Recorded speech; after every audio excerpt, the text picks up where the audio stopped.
do more than one kind of riding. That's why you need more than one sort of flair. Now there's me, hard head flair. And me, regular flair. Here's my point, super hard plastic. For a fine ball pen kind of line.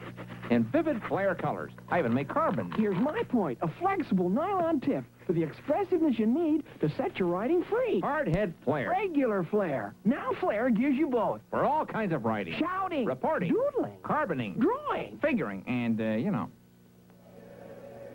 There you see the Oriole dugout, number 29, Ken Singleton, and the closest man to your screen, Bobby Gritch, who just took a peek over here. Singleton smiling now.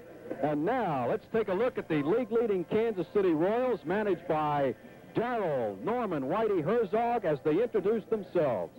Yeah, I'm Whitey Herzog, the manager, and I live in Independence, Missouri. My name's Jim Wolford. I play left field from Visalia, California. My name's Otis, center fielder. I live in Toronto, Canada. George Brett, third base, El Segundo, California. Al McRae, the hitter, Avon Park, Florida. John Mayberry, first base, Motown, Detroit. Al Collins, right field, Los Angeles, California. Frank White, second base, Kansas City, Missouri. Fred Potek, the shortstop. I'm from Seguin, Texas. Buck Martinez, catcher from Sacramento, California. Andy Hassler, pitcher, Phoenix, Arizona.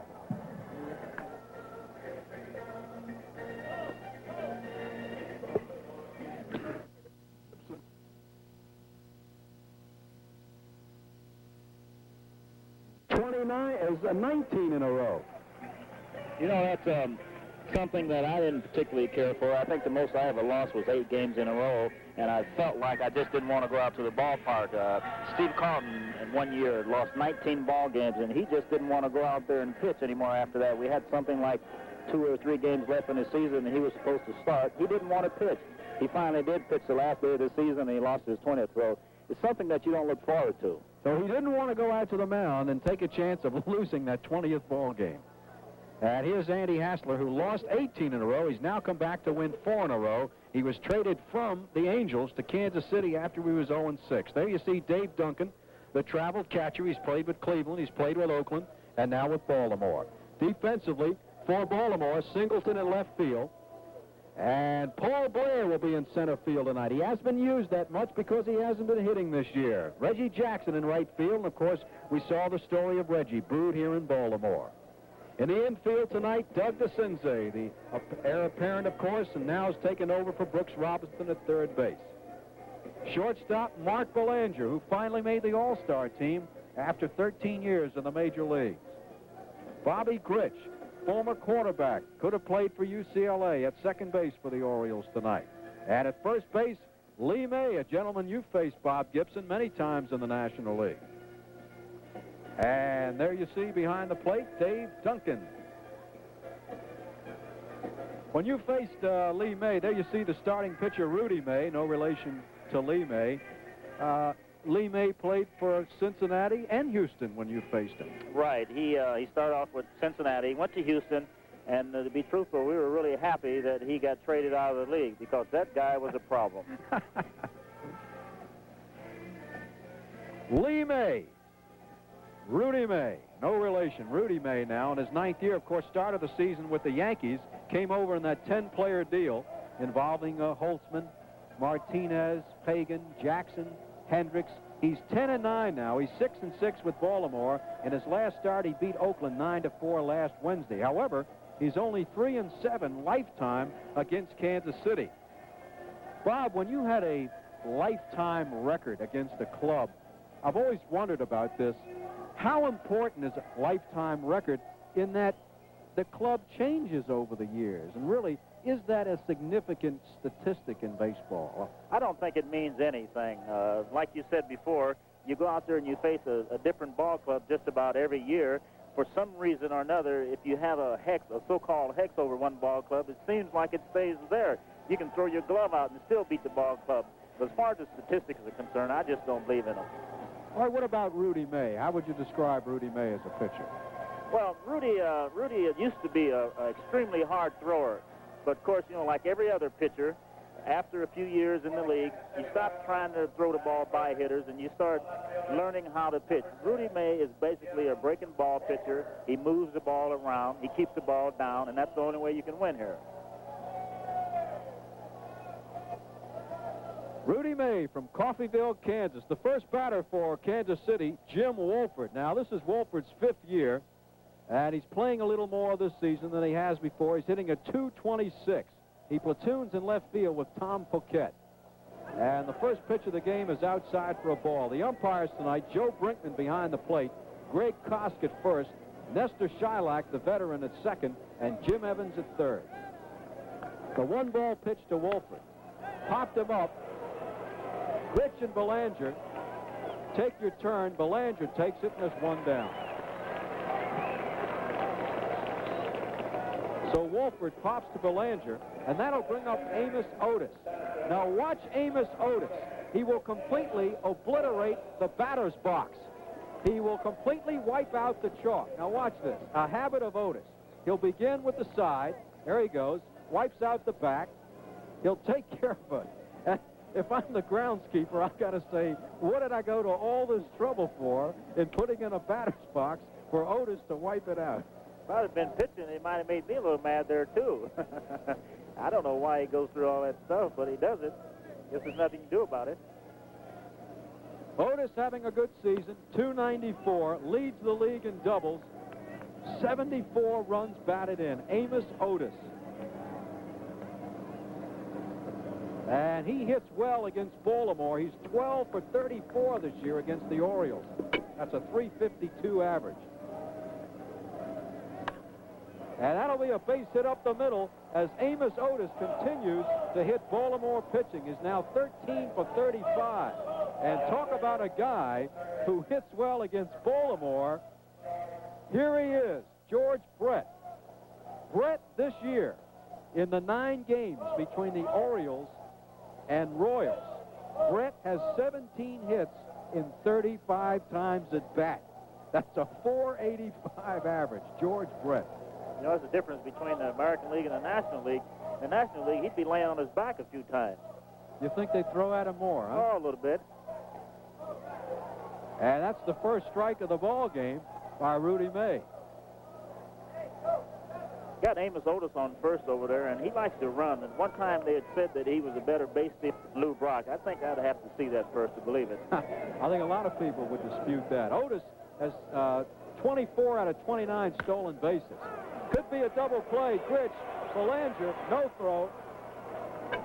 So Brett on the fielder's choice.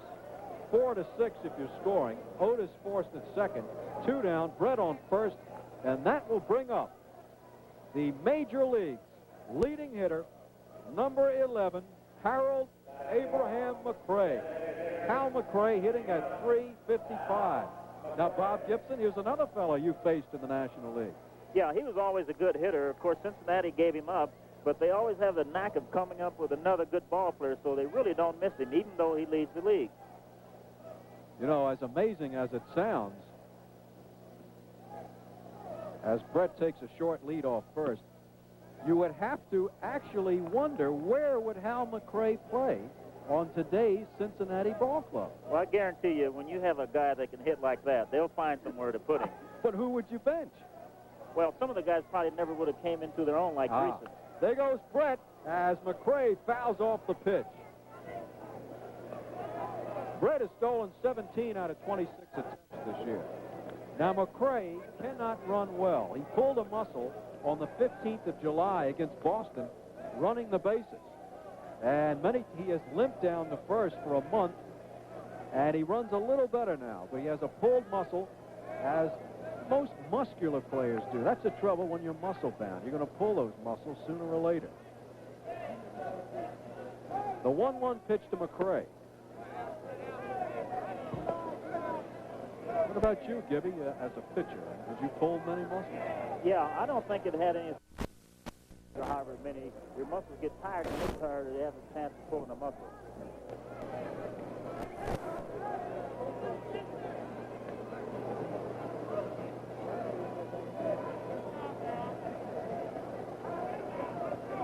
Lee May holding Brett at first. The pitch to McRae. 2-2 to Hal McRae. This is McRae's 8th year in the majors. First 4 with Cincinnati. Came over to Kansas City in the deal for Wayne Simpson, with Wayne Simpson, for Roger Nelson and Richie Scheinblum. Remember Richie Scheinblum? Was a good AAA ball player, but really never hit as well in the major leagues. Well, we never had any problem with him when he came over from Cincinnati because they didn't let him play. 2-2 to McRae. Left field, Singleton coming in, and that's it for Kansas City. So the Royals go down in the first inning. No runs, 1 hit, no Baltimore areas, and 1 runner stranded. With Baltimore coming to bat on the home first, Kansas City, nothing. You like garage sales because you can find such great buys? Then you'll really like the biggest garage sale of them all.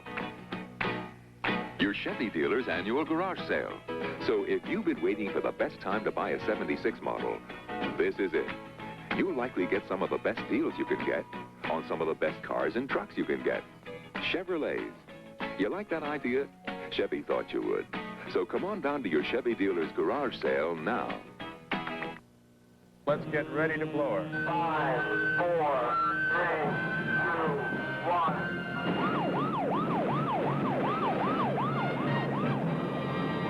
Now comes Miller time. It takes as much skill to bring down a building as it does to put one up. And now's the time for the best tasting beer you can find.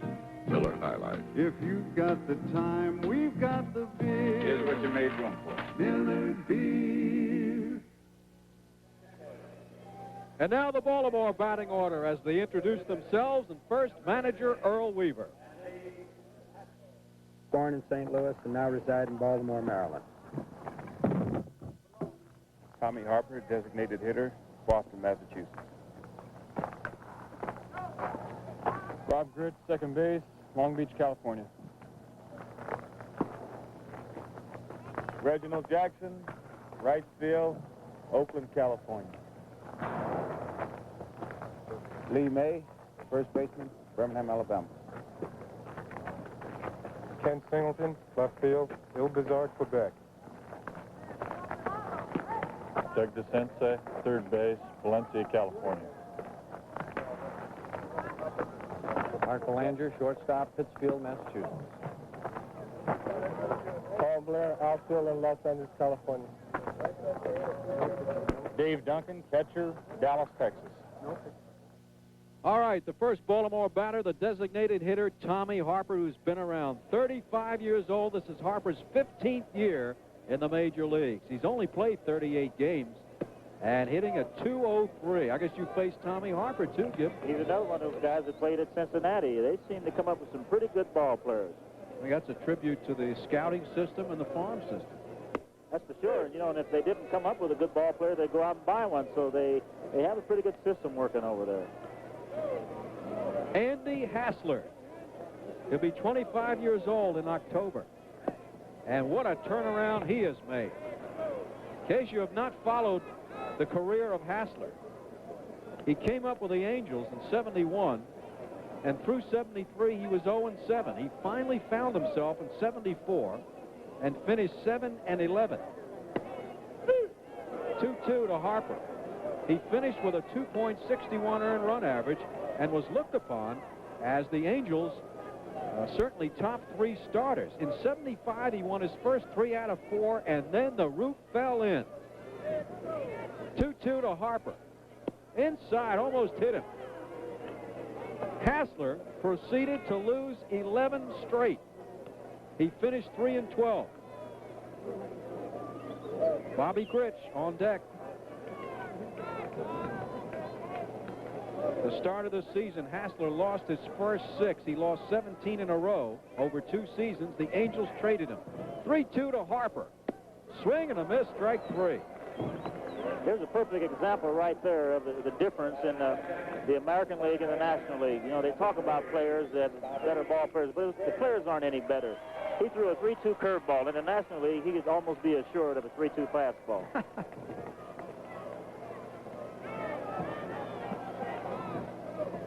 Bobby Gritch hitting a .274 this season. This is Grit's 5th year as a regular. Remember, he moved Davy Johnson out of second base.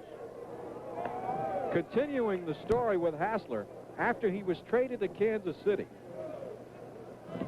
he lost his first game to make it 18 straight games lost, one shy of the record. He's now won 4 in a row. Right center, Cowens has it in range. 2 down. Al Cowens, the right fielder for Kansas City. Now listen to the greeting for Reggie Jackson.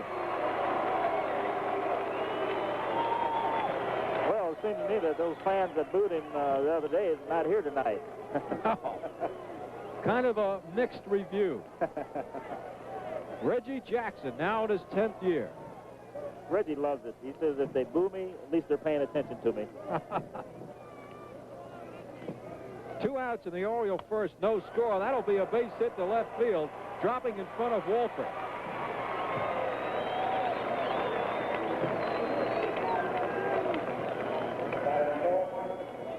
So Jackson singles to left field, and that'll bring up the Orioles' #1 home run and RBI man, Lee May.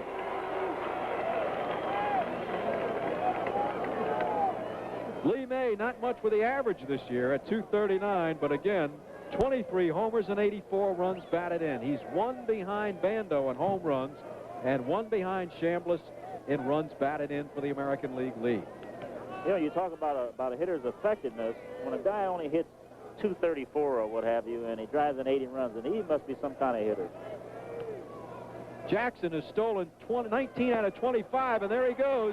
He is in there with a stolen base. Reggie Jackson. There he goes. He got a real good jump on that pitcher. Of course, you think Reggie didn't know this was national television? That's why he took off. That's 20 out of 27 for Reggie Jackson, and of course now in scoring position with 2 outs and the 1-ball pitch to Lee May. No score. The Orioles batting in the bottom of the first. Kansas City and Baltimore. Kansas City with an 8-game lead over Oakland. Oakland plays later tonight against New York. Hassler looking in for the sign from Martinez. The 1-ball pitch. Let me ask you something, Gibby. When you faced Lee May, did the waving of the bat distract you at all? Was it hard to keep your concentration? No, that doesn't bother you at all because you should be watching the catcher. Some pitchers do use the hitter as a strike zone also, but you watch the catcher. You pay very little attention to that bat. He looks like an overhand Vic Power when he does it. Vic Power used to do an underhand. See that? Wave that back. 1-1 to Lee. You know, a while ago you were talking about Lee May driving in 80-some runs. Well, Reggie Jackson still on second base like that is the very reason why he does have all these runs. These guys get out there and get on second base, and then that's when he gets his hits.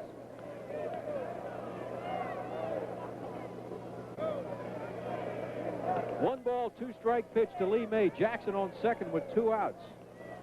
Hassler's pitch to May. High for a ball. Here you can watch Lee May wave the bat. Looks like he's stirring butter.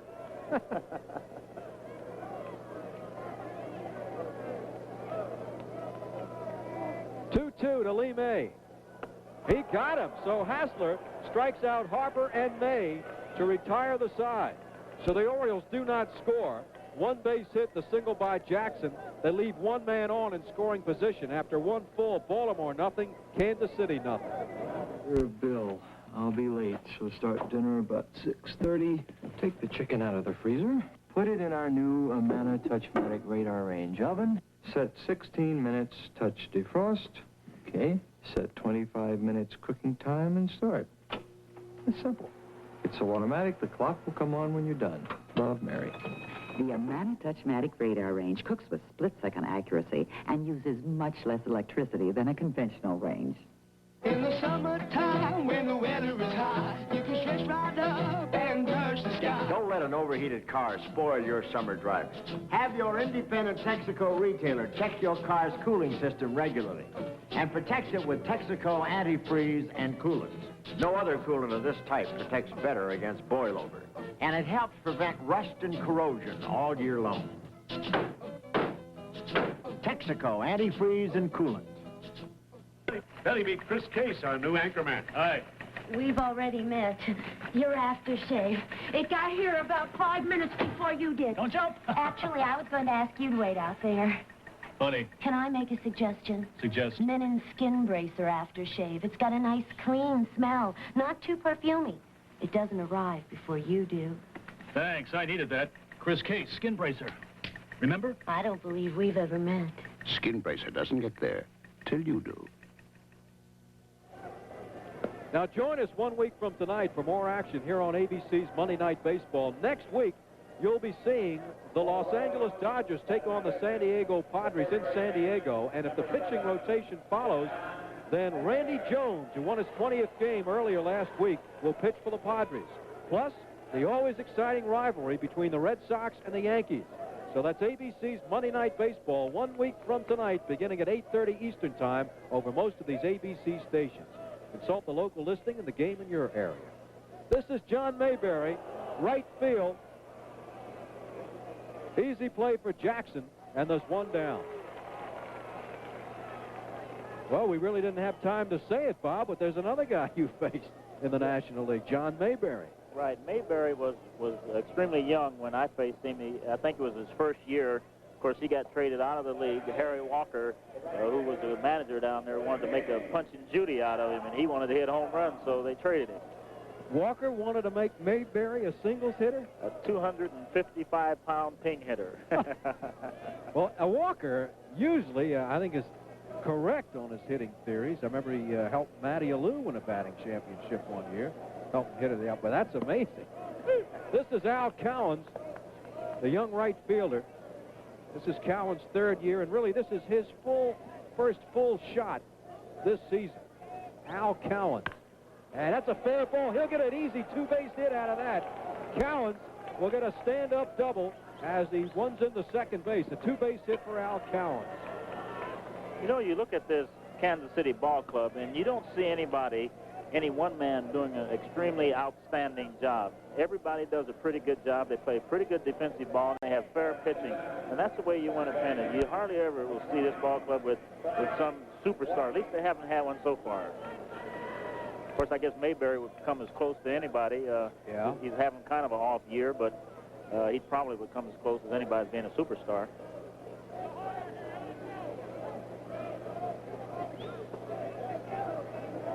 This is Frank White, the second baseman, of course, a graduate of the now-defunct Kansas City Royals Academy. This program is being brought to you as an exclusive presentation of ABC Sports. Let's pause 5 seconds now to allow our local stations to identify themselves.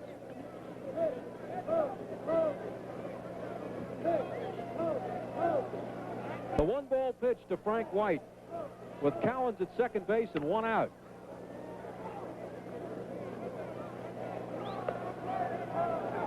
White hitting a .227. One of the best bunters on the Kansas City ball club. And I'll tell you something. The way Doug DeSensei is playing at third, I wouldn't be surprised, even with a one strike count and one out, to see White lay it down. Look where DeSensei is playing, deep in back of the bag. Well, if he lays one down right now, you got to kick him in his pants. You got that man out there in scoring position. He's got to be whacking at that thing. I've seen it done, though. There's DeSensei. Deep in back of the bag. Cowens leading off second with one out. 2 balls and a strike to Frank White. And he goes to right field, foul.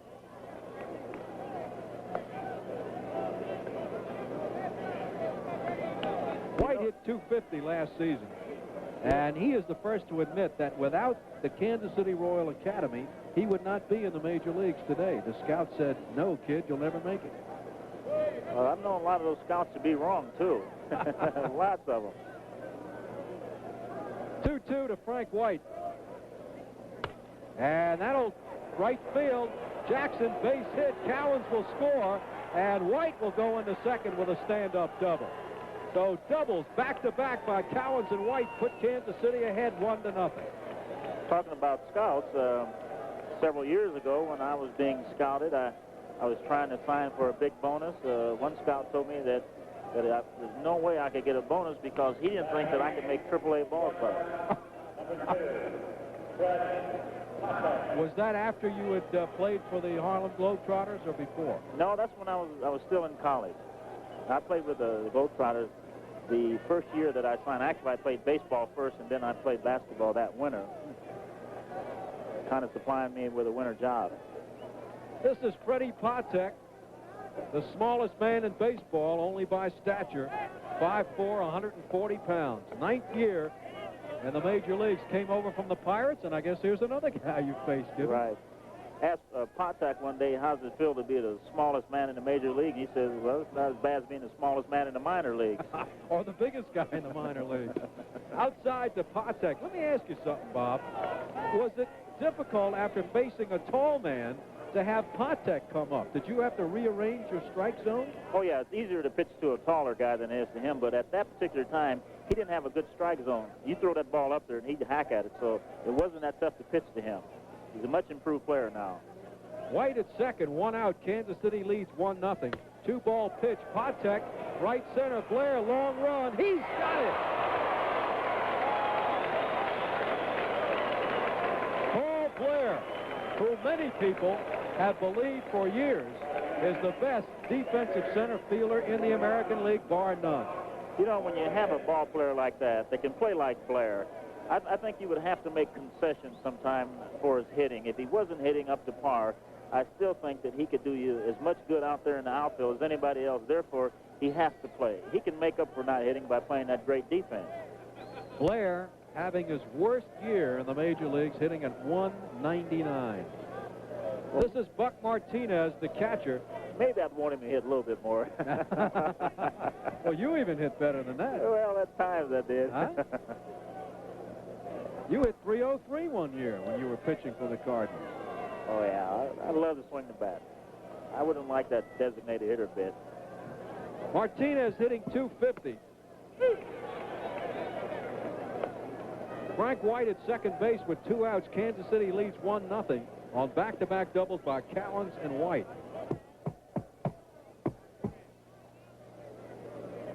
Now, the pitchers like Martinez. They say they like him behind there. He gives them confidence. A 1-strike pitch to Martinez, right field. Jackson has it in range, and that's it for Kansas City. But they do score 1 run on back-to-back doubles by Cowens and White. So with the Orioles coming to bat in the home second, it's Kansas City 1, Baltimore 0. Back when Allstate was just beginning to insure homes, we learned some important lessons from the things we saw. We saw brush fires that plagued the West. We saw tornadoes that visit the Plain States each year, the hurricanes of the Gulf Coast. And we also saw that no regular claims operation could handle a major disaster. So Allstate set up specially trained disaster teams, trained to be on the scene within hours with the authority to start settling claims, even for total losses. In 1974 alone, these Allstate teams handled 55 major disasters and settled more than 95,000 claims for people who didn't expect it to happen to them. At Allstate, we'll continue to prepare for the things nobody expects to happen. Jimmy! And that's a promise from the 30,000 good hands people of Allstate. A promise from Joe, Joyce, Julie, George, Susan, Ray, Jackie.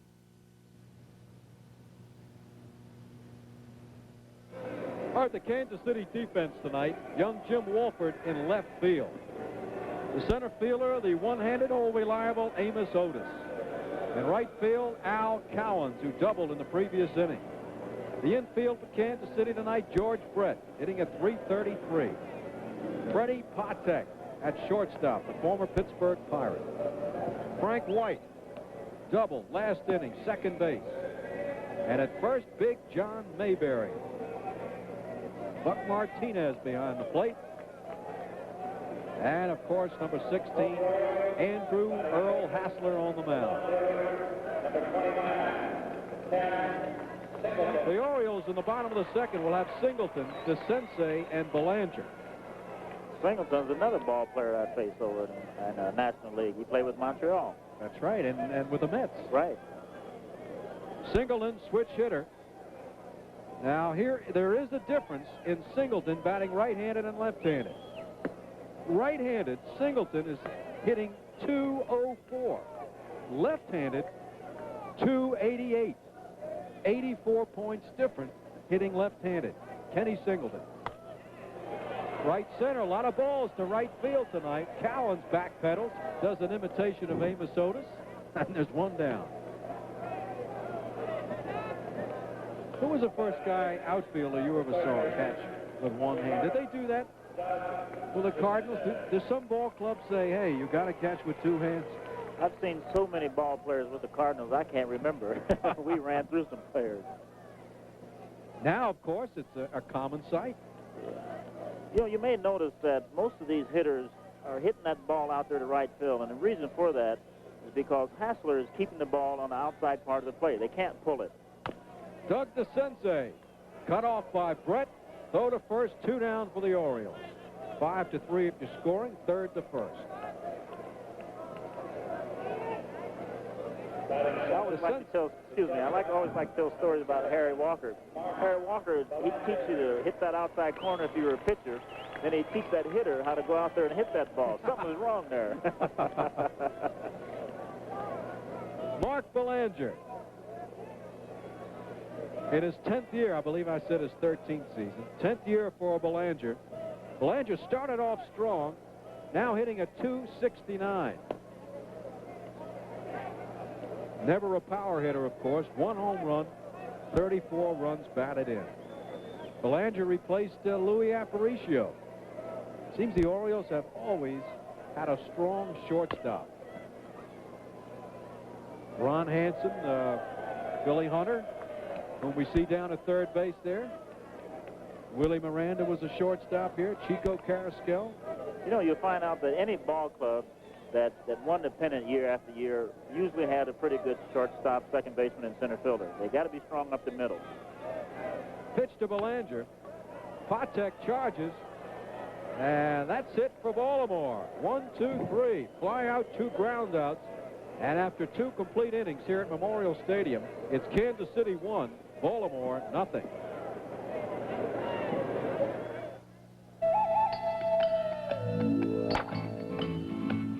First 100 years, all we brought out of this mine was Levi's blue jeans. Tough as nails. But then we struck a whole new vein. Now look, new fabrics, new colors, and new styles. They all come from the same place as those blue jeans, so they're bound to do right by folks. Because here at Levi's, we put a little blue jean in everything we make. Chevrolet asked Chevette owners how they like their cars. It has a wonderful turning radius. We're a very tall family, and we wanted a small car. We tried many cars, including the Rabbit, and we couldn't fit in. I'm 6'2", and my husband is 6'5". Well, it's a lot quieter than I thought it might be. Well, I like it because I can put both my German Shepherds in it. It's everything I thought it would be. Chevette by Chevrolet. It could make you a happy owner, too. Watch. Hank will hang up his coat, pet the dog, kiss me on the cheek, and then say, I'm hungry. Thank heavens for Hungry Man dinners from Swanson, like their Hungry Man chopped beef steak dinner. Hey, 2 broiled chopped beef steaks. That's right. Swanson already put the second helping in. Try Swanson Hungry Man dinners. Broiled chopped beef steak. The next best thing to your good cooking. Swanson makes it good. Kansas City will have Wolford, Otis, and Brett. You know, there you see Darrell Herzog, Whitey Herzog. The players affectionately call him Stein, and there's a reason for it. Of course, we have a good bunch of guys, and we're try to keep them pretty loose, you know, and We're not got the kind of people on our ball club that have to be chewed out every day. Once in a while we have to do it, but not very often. They go out every day and they battle and they scratch, and I've been very pleased since I've been here how they've responded to me, and as long as we can joke around, that's fine with me. You don't mind them calling you Frankenstein? I don't know. Didn't know it stood for Frankenstein. I just thought it was because I was German, you know. But no, really, Warner, it's been a pretty good deal here, and I'm just real happy to have this ball club. Whitey Herzog explaining the little nickname they have for him. What about some nicknames in your playing days, Gibby, for managers and players? Any we call them a lot of things. Sometimes you can't, I don't think we can mention most of it out here, but I don't know. I'd have to think about that a while. We called Red Cheney's, call him Huck. Huck? Yeah. Huckleberry Finn? Right.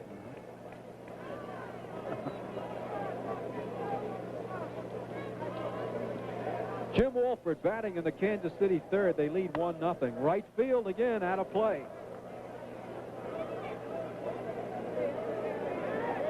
Sparky Anderson, they call him Captain Hook. Oh, yeah. Takes out those pitchers. They used to call... They call him the Little General. Little General, right. Yeah. And Belanger, and he was ready to backhand it, and it went over his glove. I would assume they'll score a hit, especially since the game is in Baltimore. Base hit for Jim Wolford. Looks like it did take a little bad hop there.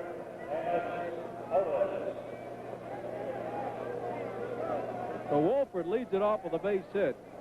And here's Otis, who singled in the first inning. Otis now 13 for 35 against Baltimore this season.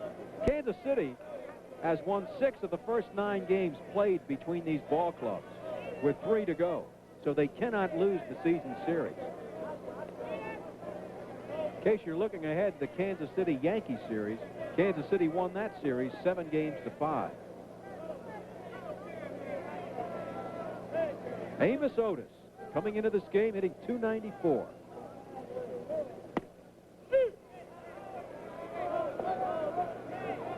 Wolford has stolen 18 bases this season, thrown out 10 times. Otis came over with the New York Mets in 1970 in a trade for Joe Foy. 7th year as a regular now, .281 lifetime. Amos Otis.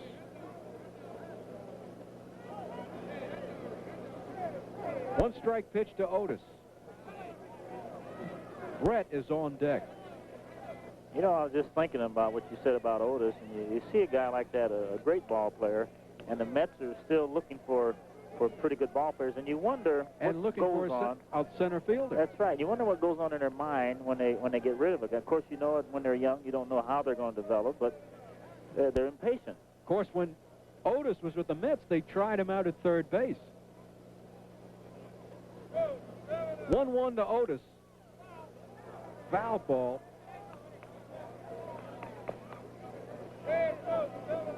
Reds and Cards 1-1 in the first inning. Gullett against Denny. And, of course, it was Denny who beat the Reds last Monday night. Phillies and Astros scoreless in the first. Christensen against Larson. Phillies lead by 12. The Reds lead by 9. 1-2 to Otis. Oh.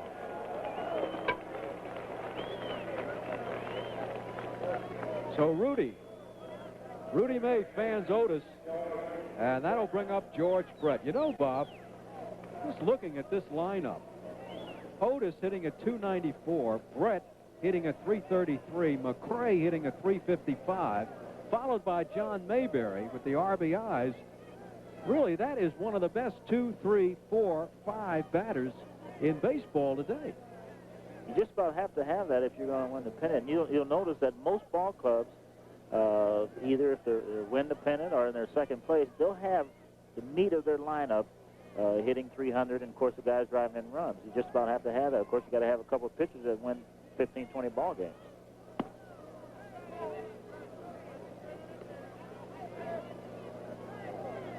You look at St. Louis Cardinals and you look down their lineup and you see 1 or 2 guys hitting pretty well. You don't see any pitchers that have over 12 or 14 wins, and that's the whole story. Left-handed hitting George Brett from Glendale, West Virginia. Boy, Brett had an incredible streak this year when he had 6 straight games, 3 hits or more in 6 consecutive games. Al McRae, the on-deck hitter. 1-1 to George Brett. Wolford at first, 1 out in the Kansas City third. The Royals lead 1-0, and Brett steps out. Now, there's a little thing there that I just really didn't care for when I was playing. I'd be out there ready to throw, and by the time I got ready to deliver the ball, the batter would step out, and the umpire would say, time out. I think there should be a time and point where the umpire will not call timeout. So you're saying, in other words, once you're in your motion, then that's it. The batter should not have a right to call timeout. Right. He went into his stretch, and he had started his delivery toward home plate. 1-1 to Brett.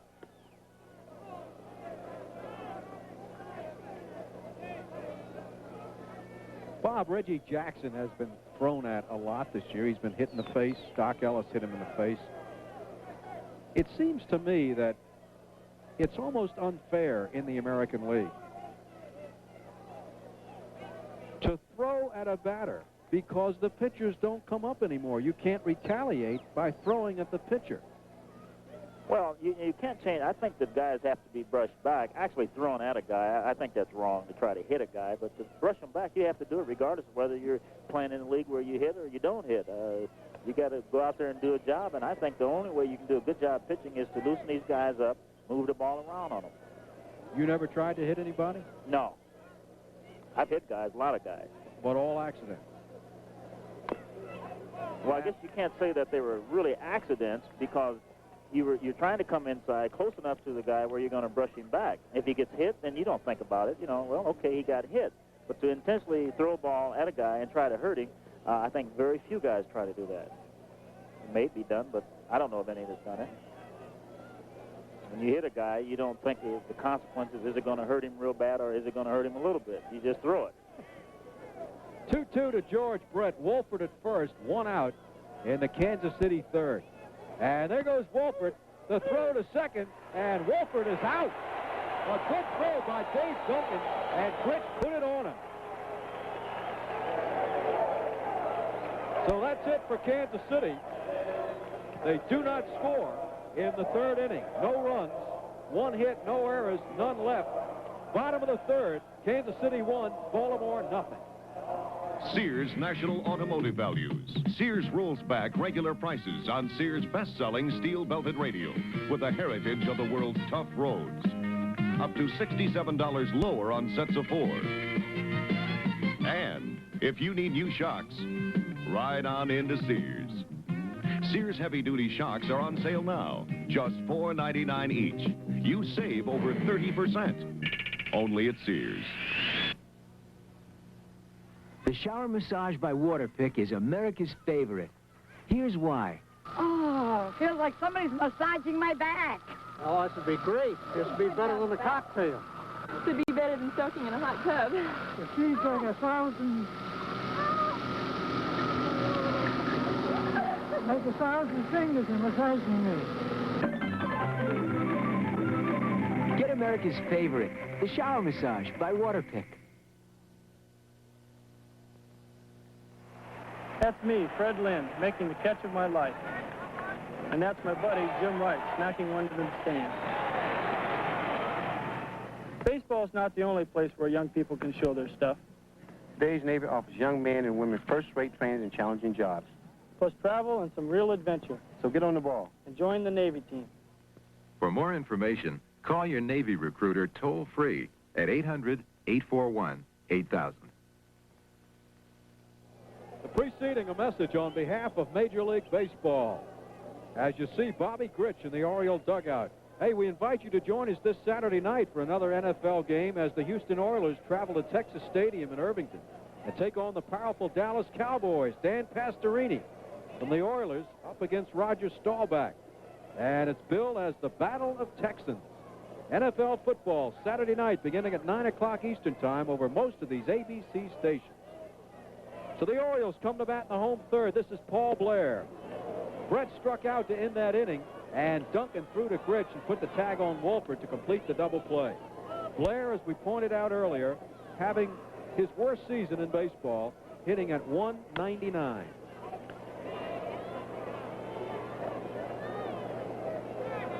George Brett, just in case Paul Blair decides to lay one down. Although with a 2-strike count, I think he might surprise a lot of people. He's playing a little close for a 2-strike count, isn't he? Sure is. I'll tell you why they do that. Blair is not what you would consider a pulled hitter. And anytime you find a guy like Blair that hits the ball up the middle and the other way, third baseman will usually come in a step or two. That's called the cheating in on him a little bit. Yes. 1-2 to Paul Blair. This is Blair's 12th year, still only 32 years old. I remember one year Blair opened the season. It was 1971. He opened as a switch hitter. He started the season switch hitting, but gave it up in May. Long about now, he's probably wishing that he was still a switch hitter.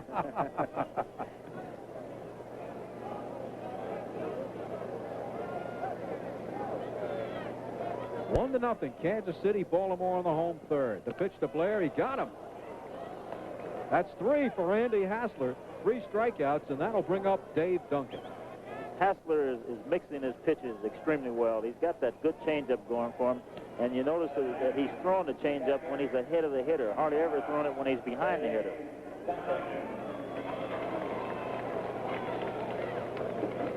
Duncan, who came over from Cleveland in the Boog Powell deal, hitting at 209.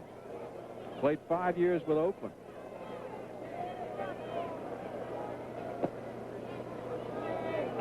Kansas City scored the run in the second inning on back-to-back doubles by Cowens and White, and that's been it. 1-0 Kansas City. We're in the third. Oakland plays later on the coast tonight against the Yankees. Going into tonight's game, Kansas City leads Oakland by 8 with 33 to play, including 6 against each other the last 9 days in September. Boston leads Texas 6-1 now in the 5th inning. Tiant going for his 16th. Warner, you know when you're chasing the ball club, you want to play them. You don't want to play anybody else because you can't depend on somebody else beating them, so you want to play them head-to-head. Right. Well, you didn't play. Oh, you see the on-deck batter, Tommy Harper. How many times did you meet the Phillies after you were down by 11? I think we had 5 games. 5 games to the Phillies. Yeah. 2-1 to Duncan. Popped him up. Wolford in, Patek out. Patek calls, and there's 2 down. Remembering back in 1964 when we were playing the Phillies, they came into St. Louis, and we beat them a 3-game series. And then they left, and they went to Cincinnati, and Cincinnati beat them 2. And that's how we won. This is the well-traveled Tommy Harper. Harper struck out in the first inning. Harper came up with the Reds, was traded to Cleveland, traded to the Pilots, actually drafted by the old Seattle Pilots, moved to Milwaukee, was traded to the Red Sox, was traded to the Angels, and picked up by the Orioles. 35-year-old Tommy Harper. My God, and with all that traveling, he must be about 70. The pitch to Harper. Brett, 1 hop, throw to first, and that's it. Another easy inning for Andy Hassler. So after 3 complete, it's Kansas City 1, Baltimore nothing. The Alaskan Pipeline. 800 of the toughest miles man has ever conquered. Quitting time! And up here, quitting time is Miller time. Time to head for the best tasting beer you can find. America's quality beer, Miller High Life. If you've got the time, we've got the beer, Miller beer. Miller Bar! Belly up, Barry! We've got the beer. It's not just athletes that get athlete's foot. Innocent men, women, and children can get it too, just by coming in contact with it. And man, does it itch. Well, the first itch you feel, you spray on MP27. MP27 will kill that athlete's foot fungus and help keep it from coming back. Believe me, I've seen a whole lot of scratching going on. MP27 is the end of the itch. I know, you're not getting a terrific shave from your electric razor. Maybe there's nothing wrong with your razor. Maybe there's something wrong with your face. Your beard is just laying there. Make it stand up with this. Williams Electric Shave. Look, every leading razor manufacturer tells you, use a pre-shave. Most people use electric shave. It gets your beard to stand up, so your razor shaves closer with less irritation. Williams Electric Shave. Makes your beard stand up. Makes your razor shave better.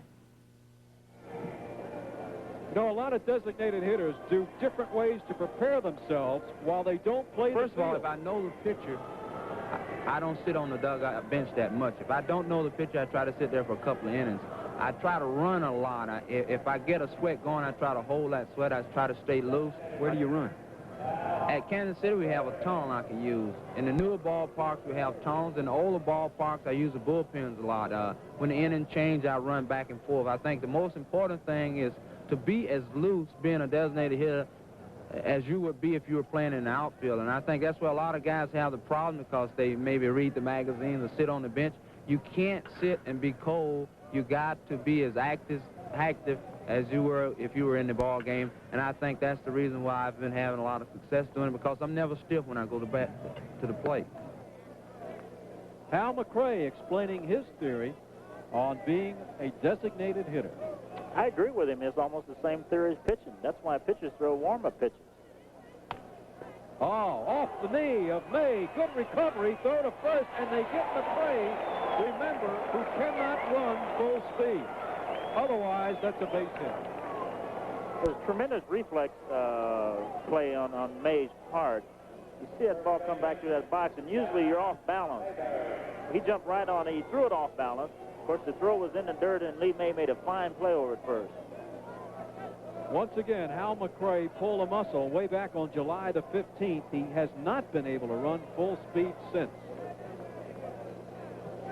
In fact, he stole his 20th base in that game and hasn't stolen one since. And has not played a game in the field since. This is Mayberry, who flied out to right in the second inning. Big John coming into this ball game with 13 home runs and 82 runs batted in. A one-strike pitch to Mayberry. You know, Bob, I have always felt that the most underrated category in baseball is runs batted in. I personally think it's more important than batting average and home runs. Yeah, I agree with you. 100%. Those are the guys that win in the ball game. You know, there's a guy named Joe Cunningham several years ago when I first started. He won the batting title. He hit something like .337, and he drove in 38 runs. You know, so then what's the use? Don't tell Joe that. On deck, Cowens has Mayberry out of play. A ball and 2 strikes on John Mayberry.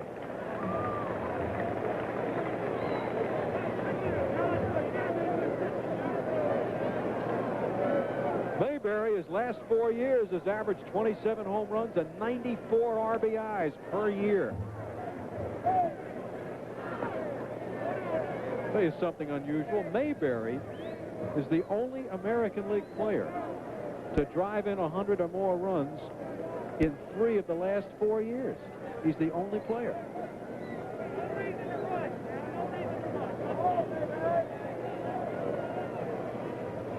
One-two to Mayberry. And Blair will not get this one. A base hit for Mayberry. So Mayberry gets the 5th hit off Rudy May, and that'll bring up Al Cowens, who doubled in the second inning and later scored on the double by Frank White.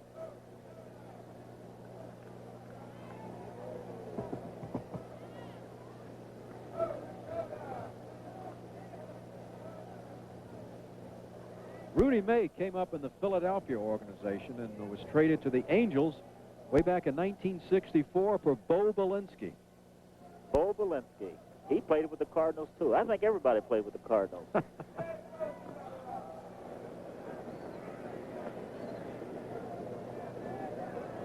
The pitch to Cowens.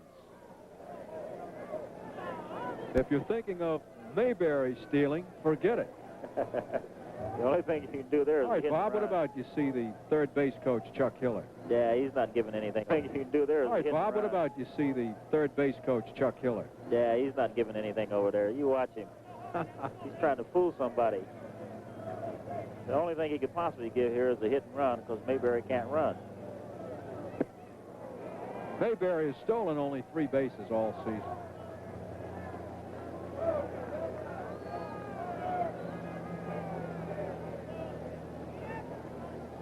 Were you ever used as a pinch runner, Bob? Sure was. I pitched around a lot of times until I got hurt one time, then they decided not to do it anymore. And May making Cowens look bad, saying that Cowens went around that time. You know, Jim Cott was hurt this year. Watch that pitch again. See if Cowens goes around. Oh, yeah. Sure. Not even close. Nah, he swung at that. Of course, we can... Umpire saw it too, evidently. Yeah. The first time. 1-2 to Cowens, and he goes for an outside pitch, pops it up, and Grich will have it for the second out. Jim Cott was used as a pinch runner this year and hurt himself and missed 2 turns. I can recall, I can't recall what year it was, but I slid in second base, and I hit the shortstop. I ripped his knee open. He had something like 14 or 15 stitches, and I had a sprung ankle for about a month.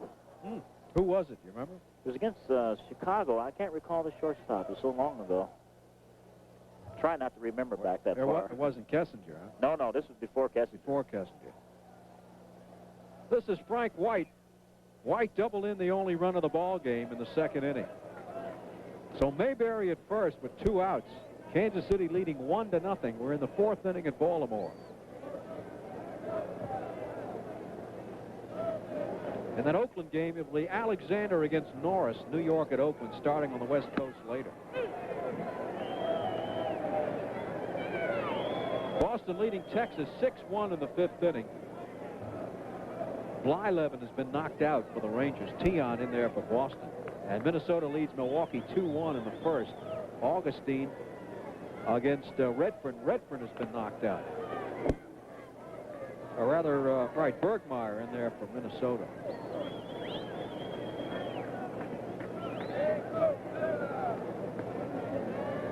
A ball and 2 strikes to Frank White from Greenville, Mississippi, 25 years old. Yesterday, Frank White had a single, a double, and a home run. And add his double tonight. So White, in his last 5 times at bat, has a single, 2 doubles, and a home run. 4 for 5 for Frank White.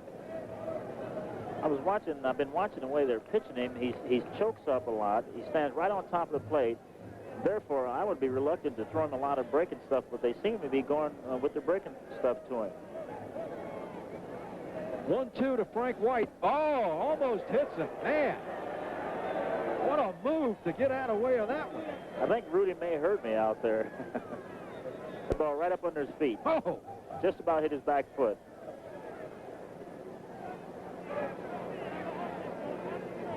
Now, right now, the thing to do would be to come back with a fastball inside, but I guarantee you he's going to throw him a breaking ball, and he's going to be looking for it. 2-2 to Frank White. Yeah. You called it, Bob. Blair. And that's it for Kansas City. So the Royals do not score in the 4th. No runs, 1 hit. No Baltimore errors, 1 left. We go to the bottom of the 4th. 1-0 Kansas City.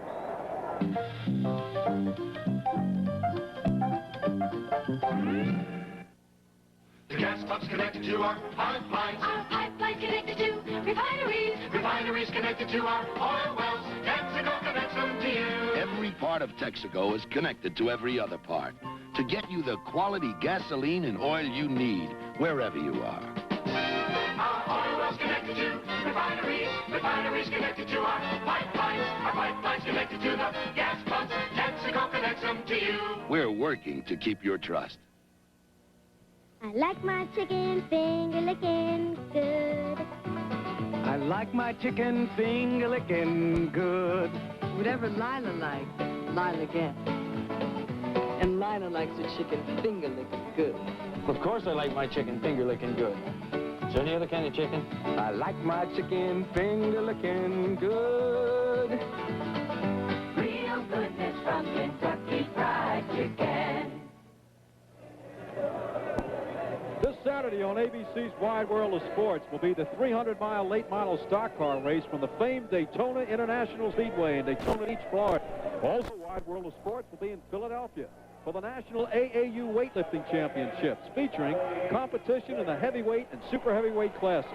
Plus, from the Royal Lytham and St. Anne's Golf Club in England, you'll be seeing this year's Curtis Cup Golf Championship. That's ABC's Wide World of Sports this Saturday, 5 o'clock Eastern and Pacific, 4 o'clock Central Time over most of these ABC stations.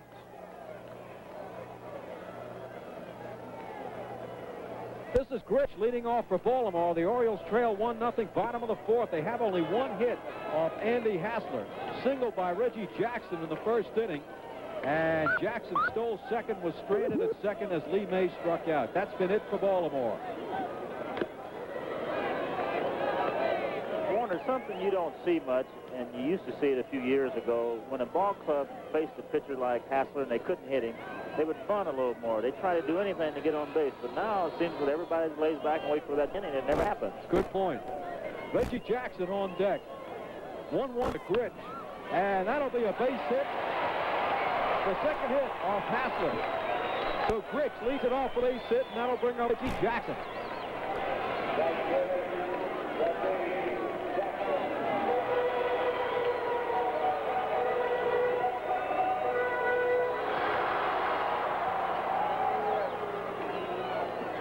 Sparse but enthusiastic crowd here in Baltimore tonight.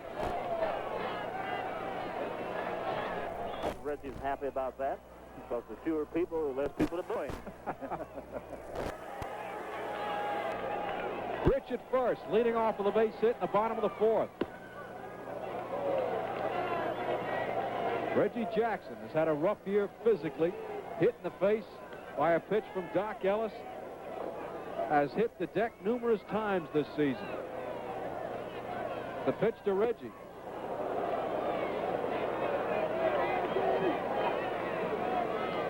Correction on the Western Union wire if you're keeping track of the other scores. Redfern is pitching for Minnesota. So it's Augustine against Redford. 2-1 Minnesota in the first inning over Milwaukee. The pitch to Jackson.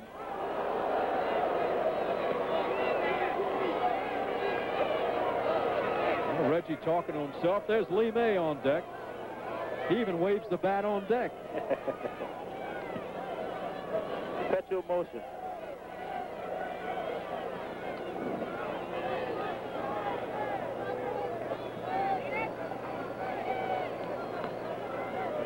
One-two, throw to first. A lot of bugs here tonight, Bob. Let me ask you something. As a pitcher, did that ever bother you? Look at all those bugs.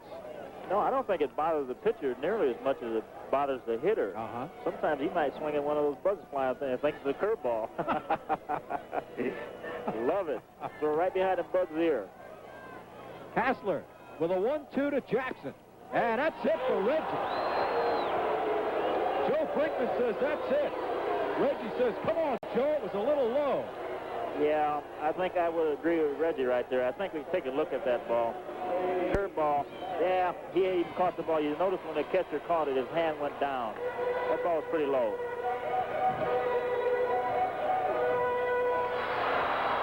But then the umpire's always right. He says, please, Mr. Umpire, I beg to differ with you. So that's it for Reggie. Strikeout number 4 for Andy Hassler as Reggie puts his batting helmet into the slot. And Lee May swinging a miss. May struck out in the first inning. Hassler has struck out 4, walked none, given up only 2 singles to Jackson and Grich. 1-0 Kansas City. Grich on first.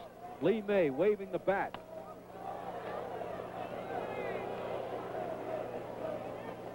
A guy like Lee May, you call him one speed. He has one speed of swing.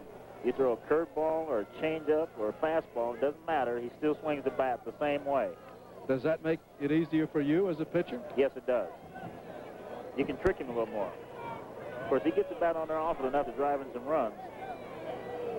Lee May, the older brother, of course, of Carlos May. Two-strike pitch to May, and there it goes in the left field. It's a foul ball. Grich around second, heading for third. Hunter holds him up at third. May's into second with a double. The Orioles with runners at second and third and one out. There's a case of the pitcher outsmarting himself. You know, he's getting away with that ball away from May. Fastballs away, breaking balls away, and all of a sudden he decides he wants to come inside with a fastball. And a guy like Lee May is always ready for a fastball inside, always. So Andy Hassler in his first rough inning, runners at second and third, one out, and this is Singleton. Here's a look at that pitch right here. There it is, right inside. Of course, he wiggled that back one less time that time. Right down the line. Of course, the rest is history. Double. Wolford playing it off the wall. Grich at third. May at second. Singleton flied out in the second inning. Singleton from New York City. Hit an even 300 last year. He's one of the few hitters that hits the same way regardless of whether he's hitting left hand or right handed. You pitch him inside both ways.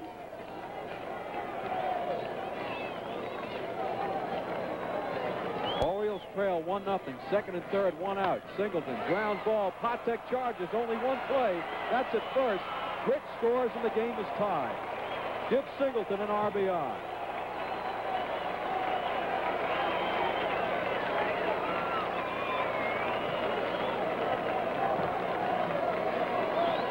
So Singleton, who was hitting only 185 the 1st of June, upping his average to 265 and is now 49 runs batted in.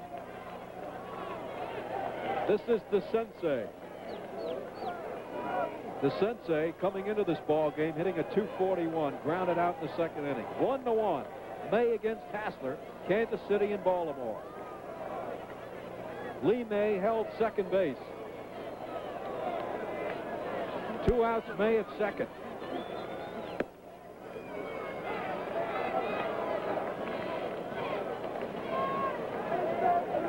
There's May, your base runner at second. Not a fast man. It would take a good base hit in the outfield to score May from second, even with 2 outs. Popped him up. Mayberry calls for it. Big John has it, and that's it for Baltimore. But the Orioles break through with a single, a double, and a ground out. After 4 complete, Baltimore won, Kansas City won. 96% of all Chevy trucks registered in the past 10 years are still on the job. And before we introduced our Chevy Chevette, we took it through many of the same durability tests our tough Chevy pickup trucks go through. We tested its brakes the same way, its corrosion resistance, its suspension. Now, we're not trying to say a Chevette can do everything a Chevy truck can do, but obviously the Chevette has been raised in some pretty tough company. When you want to stay first, you design cars to last. Here they come.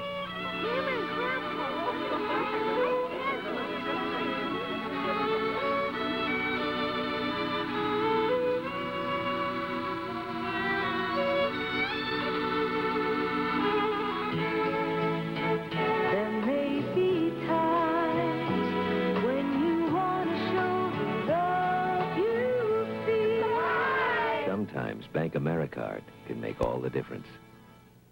State Farm agent Paul Ward.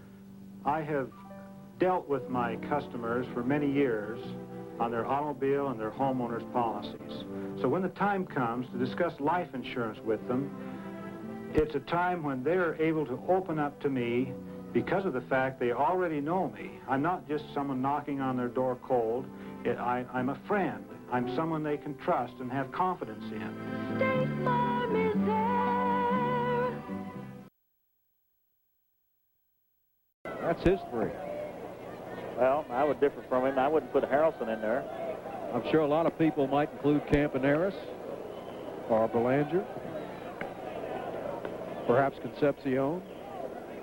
Yeah, there's a lot of great shortstops. You're tough when you're going to narrow it down to 3. Yeah. 1-1 to Patek, and he thought it was outside. Joe Brinkman said, It was the outside corner, Fred.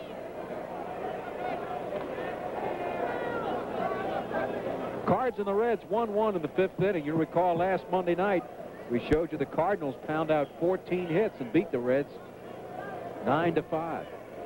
1-2 to Fred. He got him. That's number 3 for Rudolph May Jr.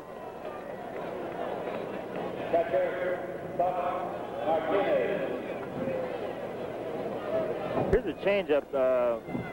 Patek way out in front. He's looking for that fast stuff. Both these guys are good fastball hitters, and anything other than a fastball throws them off balance a little bit.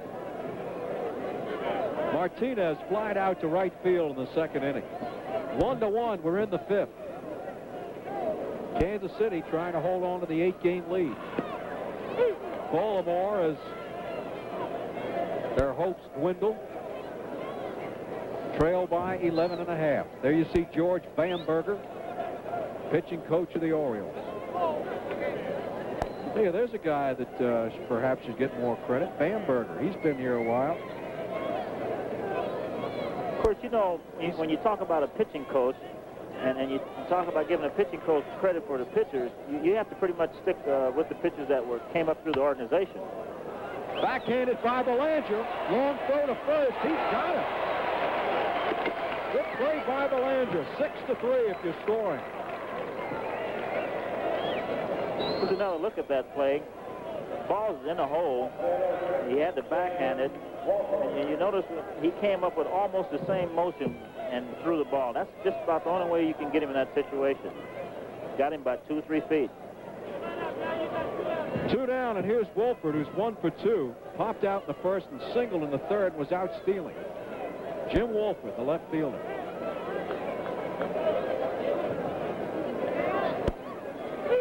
Speaking of Bamberger, you know, he's been here 8 years. They've had 15 20-game winners since he's been here. But, of course, as you point out, well, if you don't have the pitchers, so what? May have something to do with all that hitting they've had over the last few years, too. Of course, this is a big ballpark, bigger than most of the parks in the league. And you have to have a cannon to drive that ball out here with the wind blowing over the fence. So this is a pitcher's park. There you see the Kansas City infield. Defensively for Wolford is Sensei just in back of the bag. Play him straight away.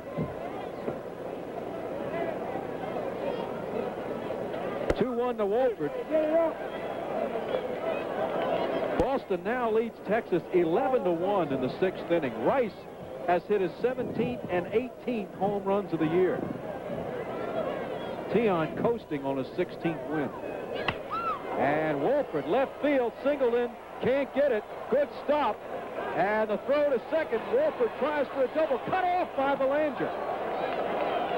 I don't know if Belanger doesn't cut off. It might be close at second. Yeah, I think there, Belanger didn't hear, or either the second baseman, Grits didn't say anything, because that ball looked like he was headed right in there to get him. Somebody's got to tell him, either cut it or let it go. Right. Or I assume it's automatically cut unless someone says let it go. So Wolford doubles, and that's the 6th hit off Rudy May. Nice backhand by Singleton in left field. Oh, yeah. He did everything he could. If he tried to do it any other way, the ball probably would have rolled through the wall. 6 hits off May, 3 have been doubles. Here's Otis, who singled in the 1st and struck out in the 3rd. He leads the league in doubles. Amos Otis.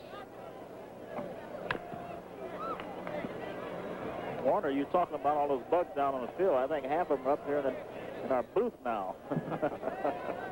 There you see Chuck Hiller, third base coach. Remember Chuck Hiller, first National League player ever to hit a grand slam in a World Series. Did it for the Giants.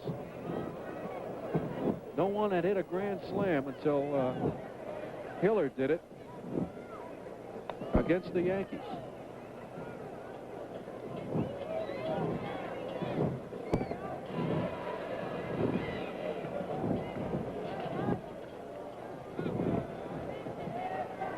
One strike pitch to Otis. Wolford at second, 2 outs. The score is 1-1.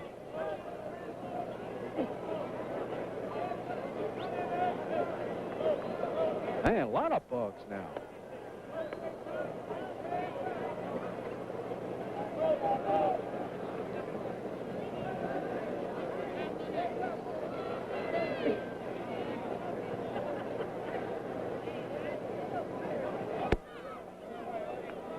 Remember the bee situation in Cincinnati earlier this year. Yeah, I was just thinking about the pitcher out there. He might come up with a new pitch now called the bug pitch.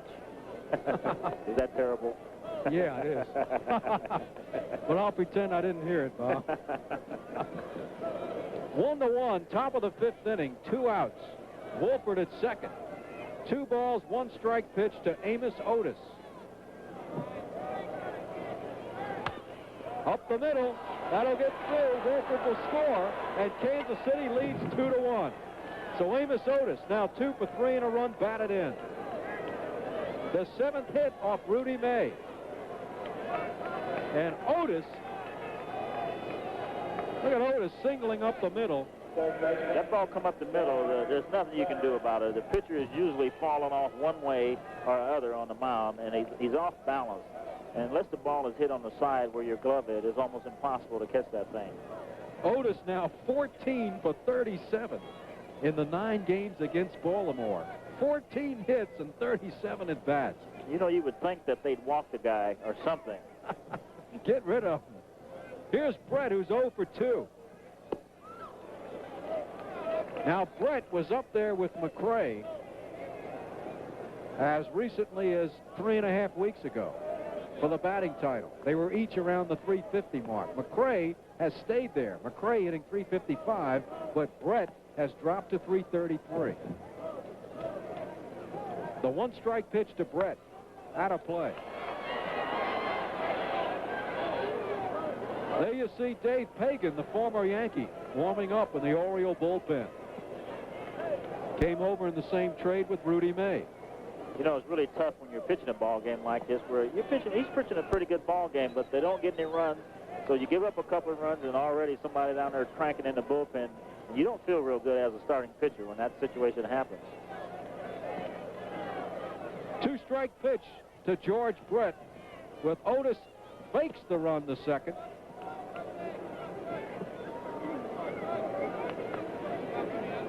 Let me ask you something, Bob. As a pitcher, I would think that must have been one of the toughest things to do.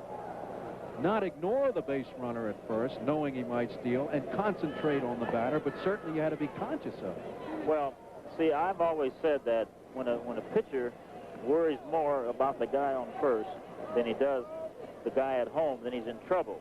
And when I got a guy on first, I was aware that he might run, but I had to concentrate on the hitter. Priority went to the hitter. That's right. Of course, you know, in a situation like this, the catcher will call a different type of ball game, too, because you got a guy on first that can run, and a lot of times he'll start calling a lot of fastballs, which, you know, aggravate you. Otis has stolen 24 out of 29 this year. The pitch to Brett, right field, Jackson coming in, and that's it for Kansas City. But they break the tie with a double and a single. And as Rudy May walks off the mound, we go to the bottom of the 5th. Kansas City 2, Baltimore 1. Hey, Pete Rose! What's a man really want from an aftershave? Not fancy perfume. Or fancy bottles? Not fancy prices. No! A man wants to smell like a man. There's something about Aqua Velva. He wants to be cool and refreshed. There's something about Aqua Velva. A man wants to feel like a man. Feel like a man. 'Cause there's something about an Aqua Velva man. You look like you could use some Gatorade. You look like you could use some Gatorade. You worked up a sweat and you're starting to fade. You look like you could use some Gatorade. There are many ways to work up a thirst, but one way to really quench it, with Gatorade Thirst Quencher. The one drink scientifically designed to give your body what it's thirsty for. You look like you could use some. You look like you could use some. Here's Andy Hassler, and of course, as you know, he lost 18 consecutive ball games over a 2-year period. I asked him earlier if he ever thought of quitting during that period.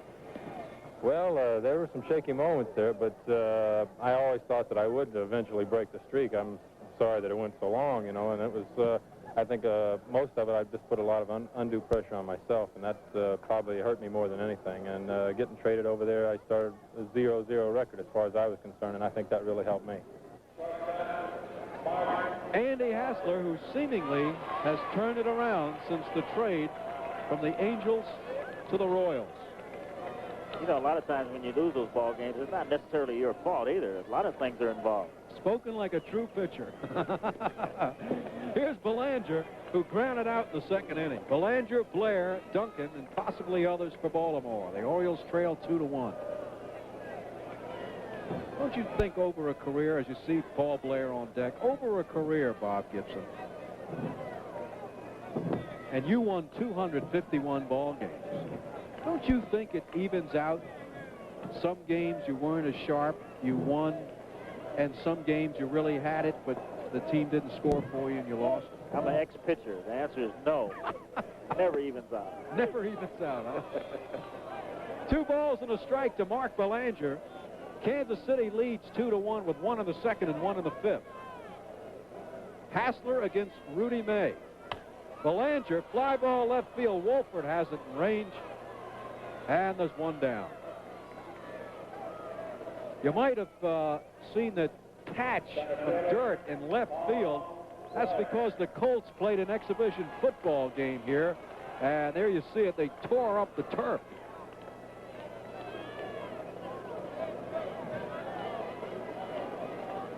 Here's Blair, who struck out in the 3rd inning.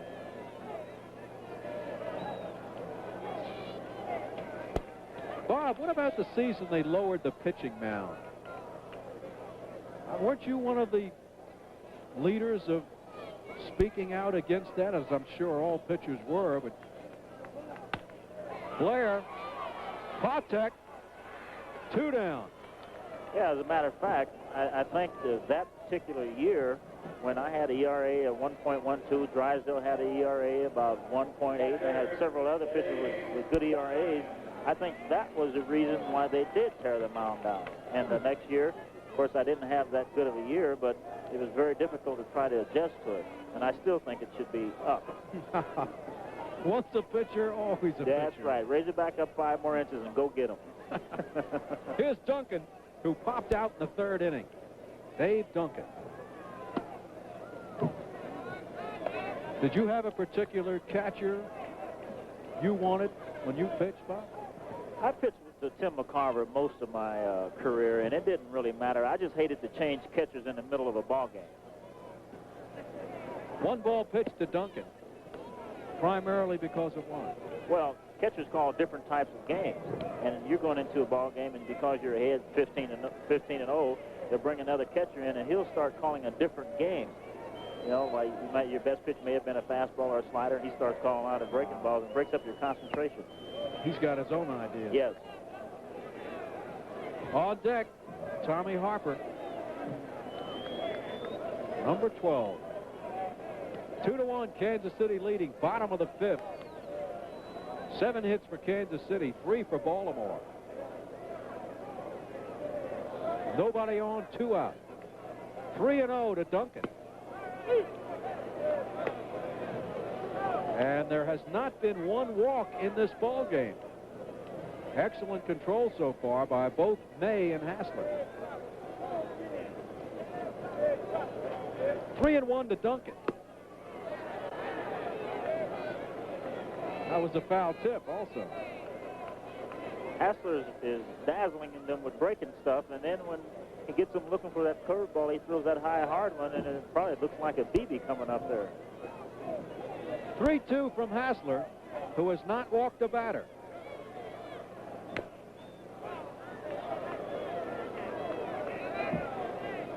Boy, I saw that Reds-Phillies game yesterday. The Reds tied it in the 9th on a strikeout and a pass ball. Rose scored from 3rd. That ever happened to you in a ball game? Lost the ball game on a pass ball? On a strikeout. Oh, yeah.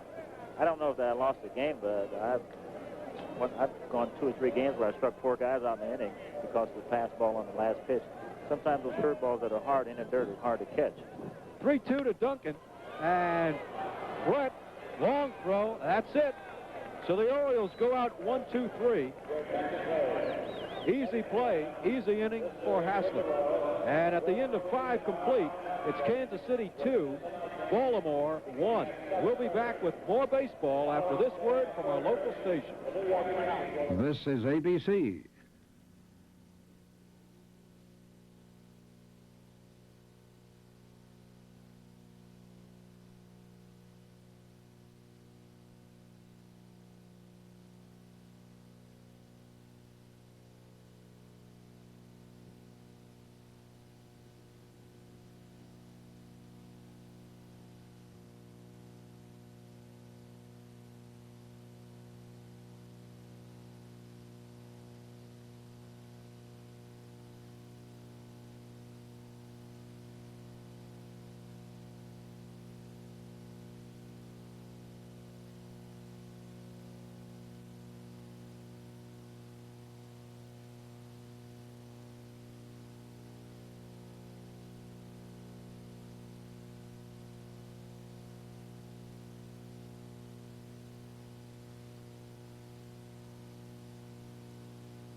Join us 1 week from tonight for more action here on ABC's Monday Night Baseball. Next week, you'll be seeing the Los Angeles Dodgers against the San Diego Padres in San Diego.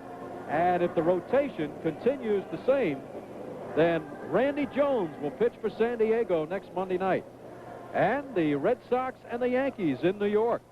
That's ABC's Monday Night Baseball 1 week from tonight, beginning at 8:30 Eastern Time over most of these ABC stations. Consult your local listing for the game in your area. Kansas City in the 6th inning will send up McRae, Mayberry, and Cowens. McRae 0 for 2. Flied out and grounded out. You'll recall he hit a ball off the knee of Rudy May in the 4th inning. All right, and you'll recall that the only reason he was out, of course, because McRae cannot run full speed.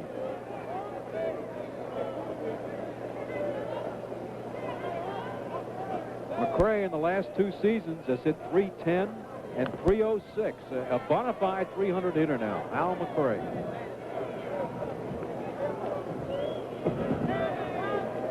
From Avon Park, Florida. Before he was injured, McRae stole home twice this season. Goes to right field, out of play.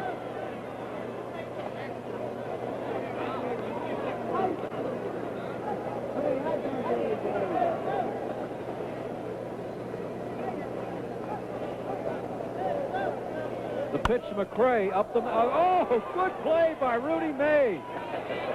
Excellent reflex. Good balance by Rudy May.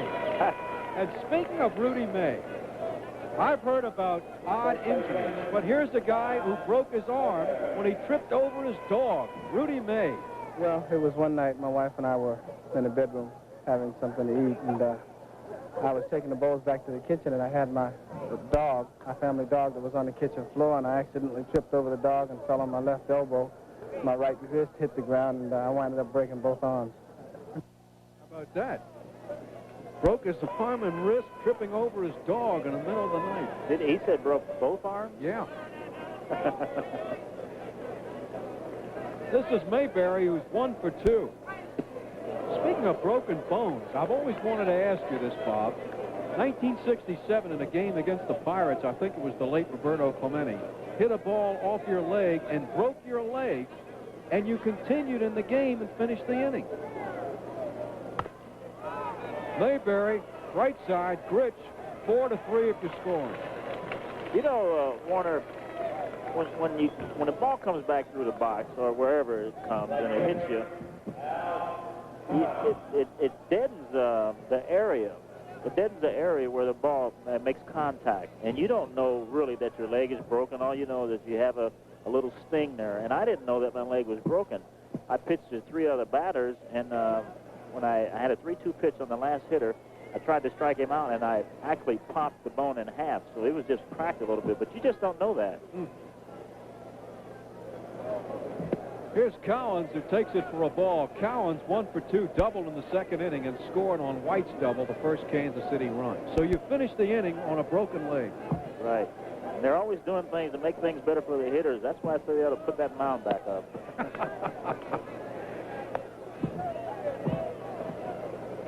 You came back and finished that season and then pitched in the World Series. Right. I wanted to see, you know, if I could pitch, and I pitched 6 innings the first time I came back. Was the game you pitched in the series against Santiago, and Santiago hit a home run off of you? That ballpark, he hit a pop-up and it went over the fence. Boston. It's a good thing you're not partial, Bob. The pitch to Cowens.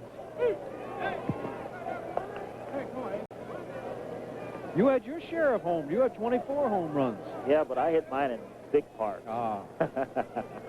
Well, they were all in National League parks. No, both of them was American League parks, matter of fact. I hit one in Boston over the center field wall. Oh, you're talking about World Series then? Oh, yeah. I thought you were talking about Santiago. Yeah, I like to hit home runs. Well, they used you as a pinch hitter. A couple of times. 3-2 to Al Cowens. We're in the 6th inning. Kansas City leads Baltimore 2-1. 7 hits off Rudy May, 3 hits off Andy Hassler.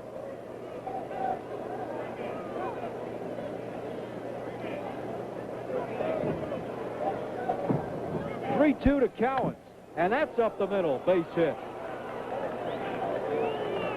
So that's 8 hits off Rudy May. Rudy's starting to get the ball up quite a bit now. That ball right there was a hanging curveball. It didn't appear to have a lot on it. And when you start getting the ball up, sooner or later they're going to have to start jerking you. Even though the ball game is still 2-1, you're in trouble when you start getting those pitches high in the strike zone. I think you can see right here. Matter of fact, it was so high it jammed the hitter. It's coming right at our center field camera. That's what it looks like from the eyes of the center fielder. So Cowens is on first with 2 outs. Here's Frank White, who doubled in the first Kansas City run. He's 1 for 2. And there goes Cowens, and a base hit, beautiful hit and run. And Cowens will go to third. There it was, perfection. Belanger went toward shortstop to cover the base. The base hit through the hole, vacated by Belanger. Beautiful hit and run. You'll see that a lot of times. Usually when you're a youngster, they'll tell you when you hit and run, if you're a right-handed hitter, hit that ball to the right side of the infield. But you'll see that the shortstop was covering second base. So you try to hit that ball in the hole where the shortstop should have been. 9 hits now off Rudy May. The Oriole bullpen up again. Duncan talking with May. Let me ask you something. There you see him. Dyer Miller, number 37 for Baltimore. Did you ever, in all honesty, get excellent advice from a catcher in a situation, or was it more to calm you down or stop your rhythm or something when a catcher went out to talk to you? Yeah, I don't think the advice that he gives you is anything other than to remind you of situations. Because you know most of these things yourself anyway. Cowens at third, White at first, 2 outs, Patek, fly ball left field. Singleton will have it, and that's it for Kansas City. So the Royals threaten but do not score and leave 2. No runs, 2 hits, no errors, 2 left. 2-1 Kansas City in the 6th. With a flame that burns bright, the #1 light is the one and only cricket. Saludos, amigos. This is the Noble Cricket Lighter, America's favorite disposable. And this is the Gallant Super Cricket, slim, pencil thin, a stealer of hearts. Both are dependable, adjustable, and packed with thousands of lights. Cricket, our Super Cricket Lighter by Gillette. The #1 name in surefire flame is the bone you take off. Cricket. Gillette presents Track 2 Shave Cream. It's different than ordinary shave creams because Track 2 is Gillette's before and after shave cream.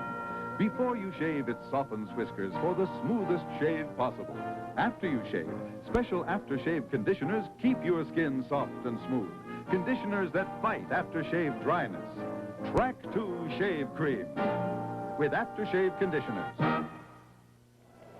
Warner Wolf along with Bob Gibson here in Memorial Stadium, Baltimore. At the bottom of the 6th inning, Kansas City leads 2-1. Hassler against Rudy May as you see the Oriole dugout. There's Terry Crowley with his jacket on. Bam Berger, the pitching coach for Baltimore. Join us this Saturday night for another NFL game as the Houston Oilers travel to Texas Stadium and take on the Dallas Cowboys. Dan Pastorini of the Oilers up against Roger Staubach of the Cowboys, and of course the Battle of Texas. That's NFL football this Saturday night beginning at 9 o'clock Eastern Time over most of these ABC stations. Hassler here in the 6th inning will face Harper, Gritch, and Jackson for Baltimore. Harper is 0 for 2. And a credit to both pitchers, there has not been one walk in this ball game. In fact, only 2 3-2 counts. Look at Harper's stance. Almost looks like he's off balance. Harper was 2 for 3 yesterday, single and a double as the designated hitter. 2-ball pitch to Tommy Harper. You know, I'm watching Harper stand there, and you know, he's standing a little bit like Willie Mays used to stand. Just a little bit. Yes, sir. Bends the knee. And Harper, 2-2. Of course, it might be a different than results. Well, he's got half his number, 12. Harper, one of only 5 men in baseball history to hit 30 home runs and steal 30 bases the same year. And Mays was one of those. Rich on deck. Harper. Bobby Bonds was one of them. I don't remember all of the guys. I know Bobby was. Aaron did it. Hank Aaron. And a guy named Ken Williams, the old St. Louis Browns, along with Tommy Harper. Oh, boy. Some of those old-timers. 2-2 to Harper. Guess they'd be saying that about me after a while, won't they? That's right. You remember old Bob Gibson? Used to pitch in the 50s and 60s and 70s. My God, it was the 50s and 60s Yeah. and 70s. 3 decades for you. I started when I was 12. Yeah. Orioles batting in the bottom of the 6th. They trail 2-1. Kansas City with 1 in the 2nd, 1 in the 5th, and Baltimore 1 in the 4th.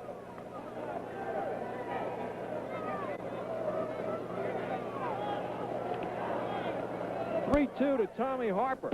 And oh, he takes a close one, ball 4. Martinez says, come on. The catchers always keep their back to the ump and talk over the shoulder. Yeah, they better do that because if they turn around, they're out of there. And the umpires resent it because it's like they're showing them up. Right. You can yell at the umpire, you can say all kinds of things, but don't turn around. See Martinez there? You think he's not talking to Joe Brinkman?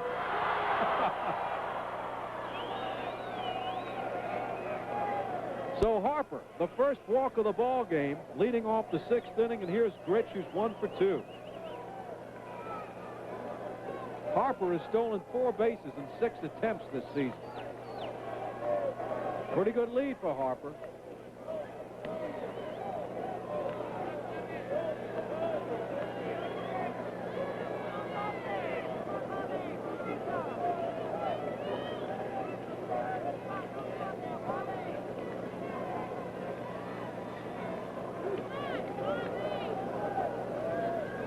Hassler looking in for the sign. There you see Lee May at first base. He represents the tying run. Billy Hunter, the third base coach.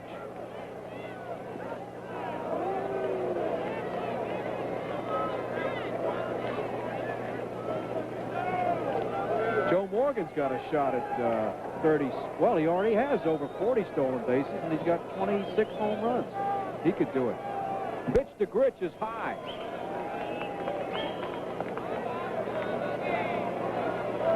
You ever have a base runner talk to you, Bob, after throwing over so many times? They cut it out or anything? No. No. I never talked to them, and they never talked to me. Billy Hunter with the signs. Perhaps Harper with his lead off first. 1-ball pitch to Gritch. Right center field. It's between him. It'll roll to the wall. Harper will score. Gritch around second and holds up with a stand-up double. It's a 2-2 ball game. Warner, that's exactly what I was talking about. You keep throwing that ball over to first, you lose concentration on that guy at home plate, and that's what happens.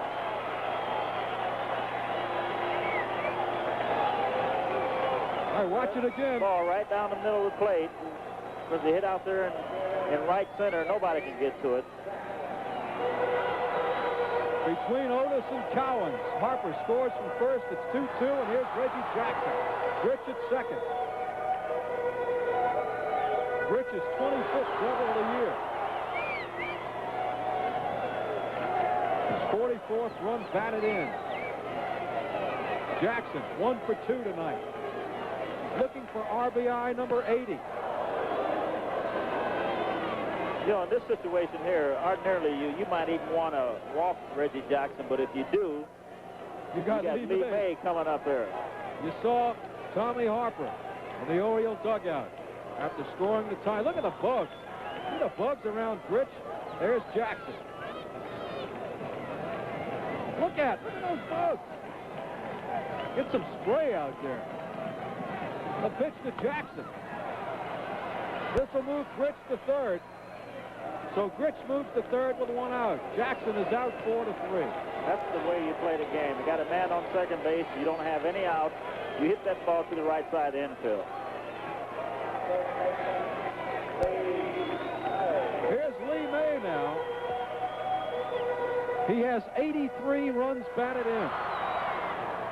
1 behind the leader, Chris Chambliss. A fly ball now would put May into a tie for the RBI lead. May is 1 for 2. Gritch at third, 1 out. 2-2 ball game. 4 hits off Hassler. 9 off Rudy May. Lee May. There you see Gritch. He represents the lead run. May waving the bat. That'll bring him in. Otis, about 350 feet away. Save your arm. And the Orioles lead 3-2. Sacrifice fly by Lee May. That's his 84th run batted in. He now ties Chris Chambliss for the lead. Gritch scores 3-2 Baltimore.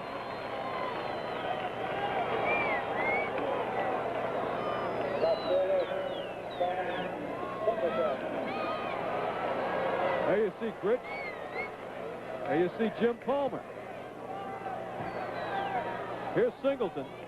Singleton 0 for 2, but has a run batted in. As he grounded out, Gritch scored from third in the 4th inning.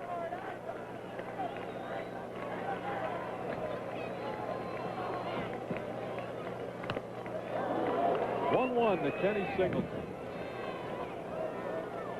There you see Lee May, Bobby Gritch, Tommy Harper on top, Paul Blair on the bottom, number 6. You see a ball club that's 11 and a half, 12 games, whatever, and they love to beat on that first place club in either division. They just love to beat on them. They get out there and play just as hard as if they were trying to win the pennant. The Sensei in the on-deck circle. Outside to Singleton. So once again, the walk comes back to haunt you. The only walk of the ball game scores the tying run. 2-1 to Singleton.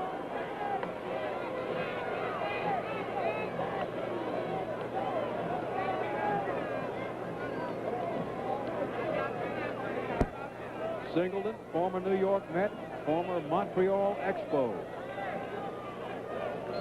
Singleton, right field, Cowens. And that's it for Baltimore. Well, the Orioles come through with 2 runs on one base hit. After 6 complete, Baltimore 3, Kansas City 2. Hey, you can work all day on this heap. It still won't be worth beans. It'll look terrific in no time. I got kit. It's soft. Yeah, kit's pretty soft. It slides on easy. Kit liquefies as it hits the finish. Deep cleans, wipes off easy. There's no easier, faster way to get a long-lasting paste wax shine, unless somebody else does it for you. Hey, how much did you say you want for this? J-Wax Kit. No wonder it's #1. You fly a lot closer to the crops than to the clouds. But when those last acres are dusted, you know it's Miller time. Time to head for the best-tasting beer you can find. It's time to relax. America's quality beer, Miller High Life. Miller stands clear, beer after beer. If you've got the time, we've got the beer. Miller beer. Which Chevy does that old open road boogaloo? 2 + 2 do. Chevy Monza 2+2. Which Chevy shows that sleek, advanced, aerodynamic voodoo? 2 + 2 do. Chevy Monza 2+2. Which Chevy's named after the Italian Grand Prix and causes this kind of hullabaloo? 2 + 2 do. Chevy Monza 2 + 2 do. Chevy Monza 2+2. Doobie doobie doo.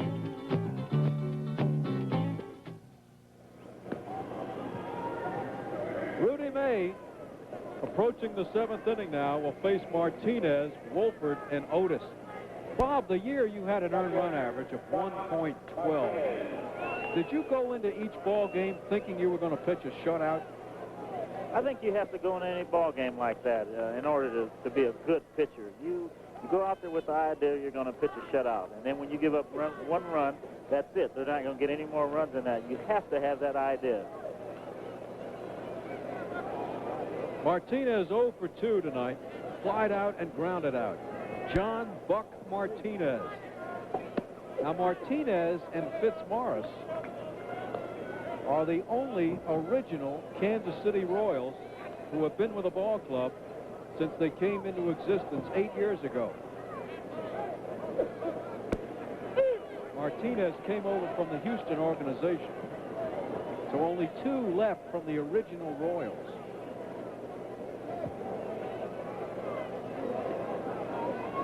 Rudy May still in there, giving up 9 hits, and now leads 3-2. Right field, Reggie Jackson coming on, and there's 1 down.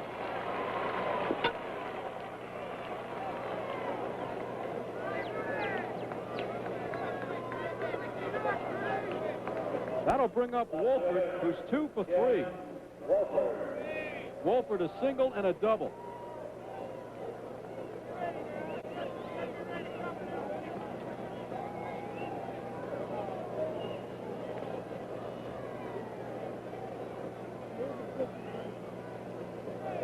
(3-2) Baltimore. The Orioles win and the Yanks should lose. The Orioles would trail by 10.5. And perhaps more significantly, as Wolford fakes a bunt, it would also give an opportunity. Oakland would cut it to 7. The pitch to Wolford. And of course, consider that this game will long be over when the Oakland Yankee game starts, so you can bet that Oakland will be watching the scoreboard as they take the field, the result of this game. Wolford almost out of the obliterated batter's box, if you will. Sometimes that's the reason that those guys will erase that line like Otis does all the time. They'll sneak back a little bit. The pitch to Wolford.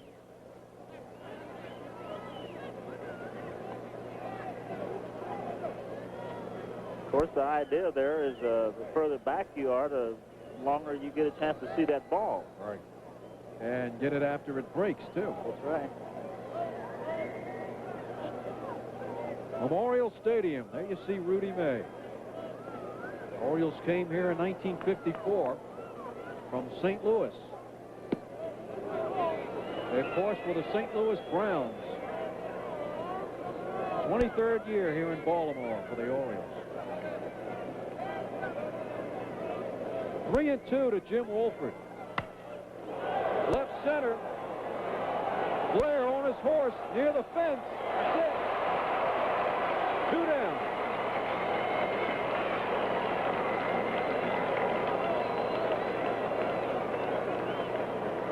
"385 feet away, Paul Blair against the fence." You know why I think Blair is such a good outfielder? He plays in relatively close, and he has to turn his back, as you see there, and he has to go back over his shoulder for a lot of balls. Most outfielders will play deep, and a lot of times those little base hits in right over the infield will land in there. He'll catch most of those. See that padding out there in the outfield? The reason they put that in, Harvey Keene was playing the outfield for either Cleveland or Detroit. That padding right there, there was no padding. He jumped on the fence and actually caught his eye on the fence and almost lost his eyesight. The next day they put in the padding. That was about 10 years ago. It's been in there ever since.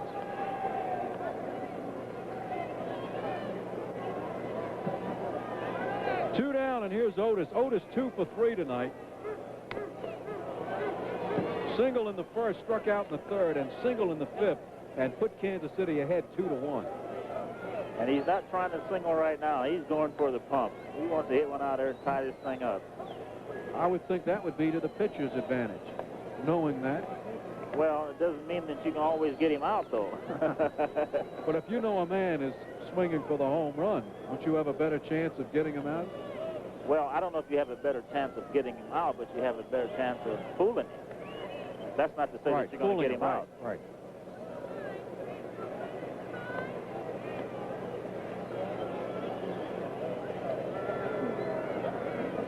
Otis lost about 35 pounds last year, had tonsillitis. George Brett on deck. There you see the third base coach, Chuck Hiller. George Brett led the American League in hits last season. Kenny Brett's younger brother. 2-strike pitch to Otis.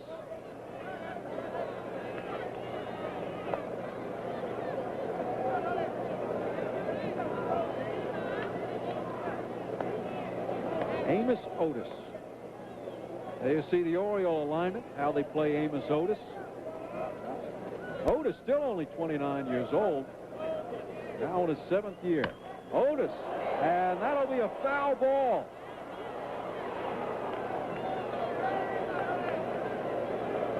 As you can see, a lot of empty seats here in Baltimore. They've been averaging 15,000 per game. They just made $1 million last year on the last day, the last home date. They went over the $1 million mark. Orioles having a rough time attendance-wise. Some people think that it's strictly a football city.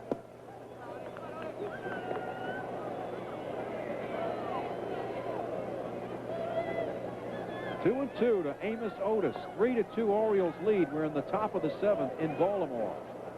Kansas City trying to assure themselves of holding on to the 8-game lead, depending on what Oakland does later tonight against New York. That'll be Alexander against Norris. Next week, Dodgers and Padres. And if the rotation continues the same, Randy Jones will pitch for the Padres in next Monday night's game. He's already won 20.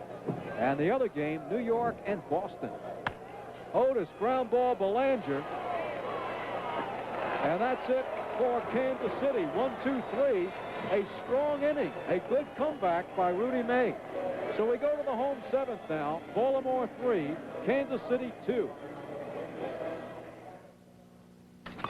Hello. Hiya, Bill. What'll it be? Soda, shaving cream? It's my hemorrhoid symptoms, Mr. Edwards. Pain, itching. Most of my customers use this. Preparation H? In many cases, Preparation H gives prompt, temporary relief of occasional pain and itching of hemorrhoidal tissues. Great. Preparation H actually helps shrink swelling of hemorrhoidal tissues caused by inflammation. I'll try it. Doctor tested Preparation H. Soothes pain and itch for hours. Helps shrink swelling of hemorrhoidal tissues.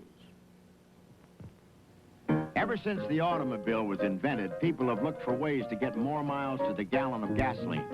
But Texaco knows one proven way is regular car maintenance and tune-ups with quality Texaco products.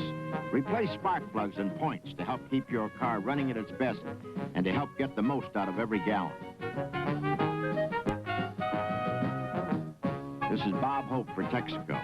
At Texaco, we're working to keep your trust. Major League Baseball. That's the all-American dream. It's a dream within the reach of those who have the talent, desire, and determination. You have heard how Major League players have a lot going for them, and it is true. We have a lot going for us, too. It isn't all easy, but umpires have it pretty good, including family and retirement benefits, and it's going to get better. Dedication and hard work are vital, but I think you'll agree a Major League Baseball career is worth it. The preceding a message on behalf of Major League Baseball. That's what it looks like right there. Behind the back, Amos Otis, the center fielder. This is DeCense leading off the Orioles 7th. Baltimore leads 3-2. If Kansas City should lose and Oakland wins, Oakland cuts it to 7 with 32 to play. DeCense 0 for 2 tonight. Grounded out and popped out. From Burbank, California, Doug DeCense. 26 years old. He'll be 26 August 29th. Remember, he was drafted by the Padres, but did not want to play at that time for San Diego and waited for Baltimore to draft him. Doug DeCense. 1-1. The word is that DeCense was almost traded for Rusty Staub before this season. But the Mets said no. They went with Steger.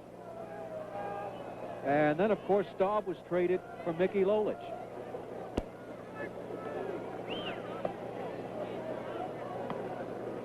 There you see Mark Belanger, number 7, on deck. 2-2 to DeCense.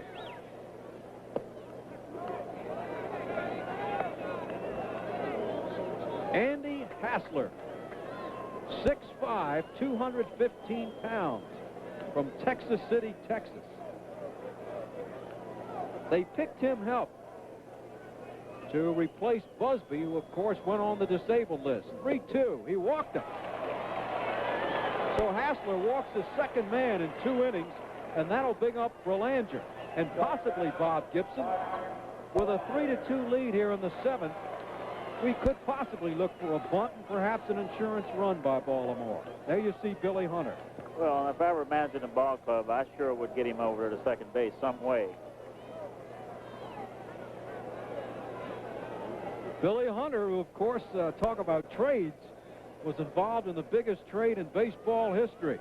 There you see Galen Cisco. Now, usually when Cisco goes out, it's merely to talk to the pitcher. Look at that bubble by the Oriole bat boy. Hey, that's going to be bigger than his face. Talking about trades, and Billy Hunter. Hunter was involved in the biggest trade in baseball history. Now you see Mark Littell warming up for Kansas City. Brinkman, the umpire, is going to have to walk out and break up this conference. 17-player deal, Billy Hunter. Yankees, Orioles, back in '54. Guys like Turley and Larson, Harry Bird involved in that deal, Triandos, Gene Woodley. 9 for 8 deal, including Billy Hunter, the Oriole third base coach. All right, DeCense at first, Belanger the batter. Brett comes in at third looking for the bunt, and there it is. He takes it for a ball. 3-2, Baltimore leading, looking for an extra run here, which would, of course, take away the bunt from Kansas City, should they score.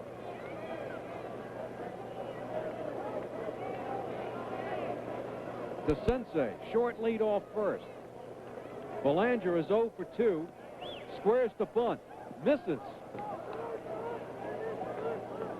How are you as a bunter, Gibby? Could you sacrifice the man along most of the time? Oh, yeah, that was a good bunter. Yeah. Of course, when you pitch, you have to learn how to bunt. There's some guys that don't bunt, but not too many pitchers. Most of the pitchers can bunt. There's nothing else to do but learn how to bunt.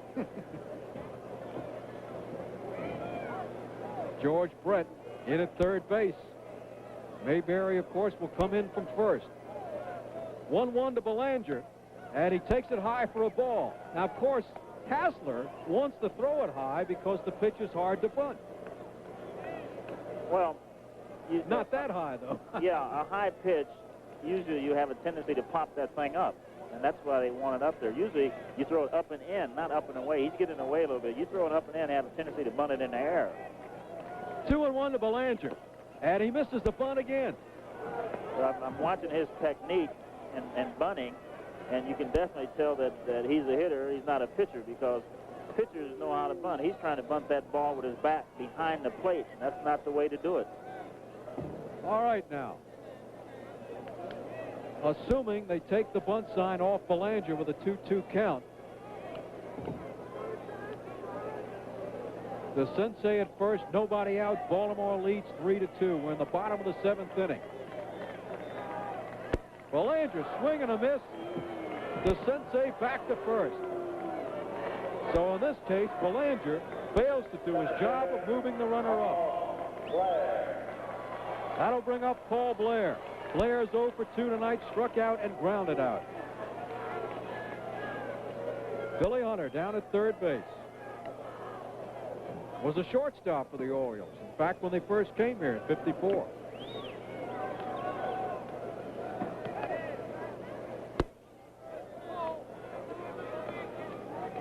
One ball to Blair. Hassler is still throwing real good out here. Of course, it's a cool day, you know, and this cool weather.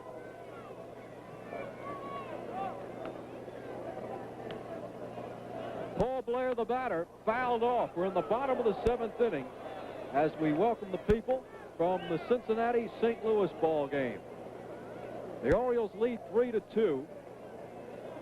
Warner Wolf along with Bob Gibson here in Baltimore. The Sensei at first, 1 out. Blair is the batter. Hassler against Rudy May. Baltimore with 2 in the 6th took the lead 3-2. Significance of the game, of course. If Kansas City should lose and Oakland win, Oakland would cut it to 7.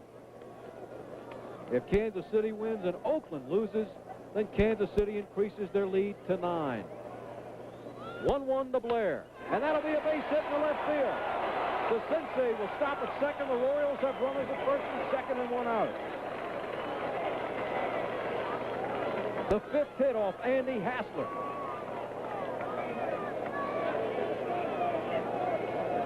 Paul Blair at first. Doug DeCinces at second. Duncan, the scheduled Oriole batter. Duncan 0 for 2 tonight. And here comes Whitey Herzog, and that will be it for Andy Earl Hassler. So that's it for Hassler,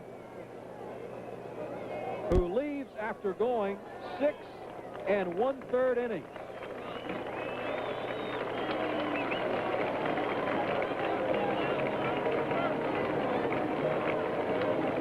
So Hassler leaves, leaving 2 runners on base.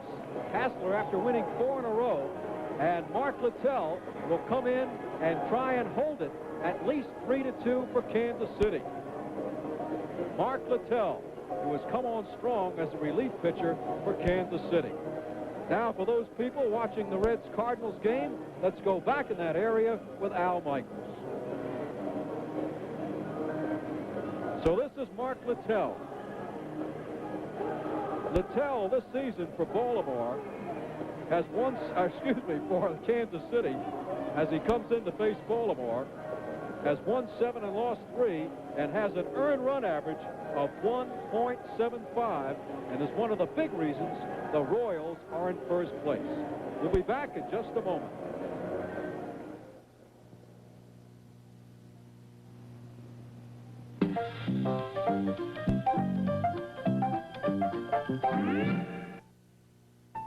I remember the feeling the first time he held me in his arms. And the best thing is, I still feel the same way today. It shouldn't matter that you wear dentures. Not if you use new formula Polident. We've added more cleansers to Polident, more oxygen whitener, and a unique penetrating ingredient, all to make this new formula the best cleaning Polident ever. So you can stay close, as always. New formula Polident. We want you to stay close. How well does your denture adhesive hold at 7 hours? This powder DentuGrip is designed to hold with a long-lasting plastic formula. In fact, when compared to the leading powder adhesive, an independent clinical test showed DentuGrip held up to 40% stronger at the end of 7 hours. How well does your denture adhesive hold at 7 hours? Try DentuGrip. Compared to the leading powder adhesive, DentuGrip holds up to 40% stronger at the end of 7 hours. There you see Freddie Patek standing next to Doug DeCinces. You know, Patek, little guy, 5'4", gets a lot of letters from little kids all over the country. The thing that I read most of all in the letters is their rejection because they are so small. I think this kind of tends to hurt them. They hurt themselves because they feel this. I think if they had a positive attitude saying that if given the chance, I'm going to go out and show them that I can do the job, and if I can do it, I'm going to make the team, and if I can't, well, at least I was given a chance, and, you know, that's that. Freddie Patek. All right, this is Mark Littell coming in for Kansas City. This is his 3rd year with the Royals. He was 2-5 last year. Underwent surgery to remove a bone chip in his elbow, and he's come back this year 7-3. 23-year-old Mark Littell. DeCinces at second. Blair at first, 1 out. Baltimore leads 3-2. This is Duncan, who's 0 for 2. DeCinces and Blair, of course, are the responsibility of the outgoing pitcher, Andy Hassler, who cannot win this game. He can only lose it. At best, he gets off the hook. Mark Littell. They call him Country. 1 strike pitch to Duncan is high. It was odd to me to see Duncan swing at that first pitch. Here a guy comes in on the bullpen. You haven't seen him yet, and it seems to me with the guys on first and second, maybe the possibility of scoring a run, you take a look at a pitch or so. Boy, he went hacking right away. Of course, Duncan might say, well, I thought he'd try to get the first one over. Undoubtedly, he'd say that. DeCinces at second, Blair at first, 1 out. 1-1, and there goes DeCinces. The throw to third. He is out. The Orioles on the attempted double steal. DeCinces, the head man, is thrown out at third. You know, here's another shot of that double steal. Baltimore had nothing to lose by that. The guy got thrown out going to third base, and they still have a man in scoring position at second. So that was a pretty good play, I thought. The only thing they lose is, of course, instead of 2 shots at it, now it's all up to Duncan. But as you point out, Gibby, that's right, they still have a man in scoring position. If they were behind, they wouldn't have tried that. No. So Blair goes to second. 2 outs, 2 ball, 1 strike pitch to Duncan. Oh!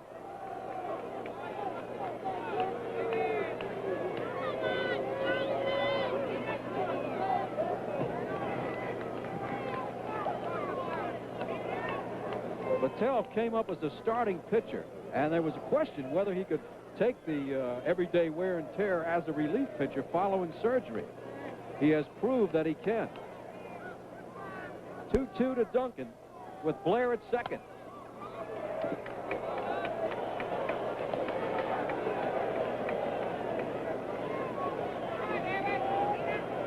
Harper on deck. Should Duncan get on? Baltimore leads 3-2. Oakland and New York will start in about 1 hour. Alexander against Norris.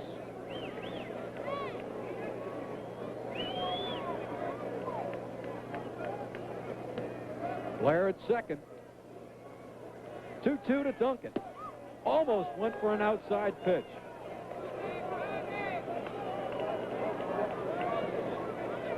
Cardinals lead the Reds 6-1 in the 8th inning.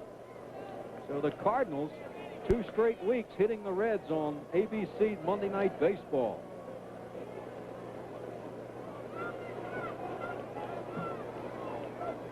Three and 2 to Duncan. Blair at second, 2 outs in the Orioles 7th. Left field, Wolford has it in range And that's it. The Orioles do not score and lose a golden opportunity. A good relief job by Mark Littell. 3-2 Baltimore after 7. Here's your car battery. Add water. Keep it clean. It lasts an average of 38 months. Here's the battery that will make yours obsolete. The J.C. Penney battery. It started a revolution in car batteries. You never have to add water. It's so powerful, it's fully warranted for as long as you own your car. If it fails, return it. We'll replace it free. Only at J.C. Penney auto centers or catalog desks. It's the last battery your car will ever need. Mileage is important, whether you're taking a trip or running errands. So you should know that the 1976 Vega wagon is rated at 35 miles per gallon in the EPA highway test, 24 cities. Remember, EPA ratings are estimates, and your mileage may vary. Price is important, too. And the basic Vega wagon is the lowest priced 76 wagon built in America. See your Chevy dealer about a Vega wagon from America's family station wagon builder. I'm Pete Rhodes. They say I'd rather play baseball than eat. That's not quite true, but it's close. Where can you have more fun than at a ballpark, whether you're playing or watching?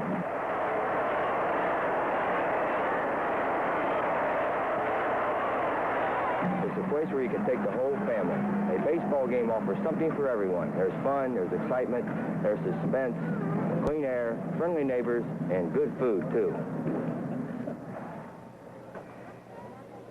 Preceding a message on behalf of Major League Baseball. And don't forget, next week, once again, the Dodgers and Padres. And if the rotation goes accordingly, Randy Jones will pitch for the Padres on Monday Night Baseball next Monday night here on ABC. Also, the Yankee-Red Sox game from New York. Now, the Orioles have made a change. They have put Tim Nordbrook at first base. Lee May is out of the ball game. There you see young Tim Nordbrook, who grew up in the Baltimore area.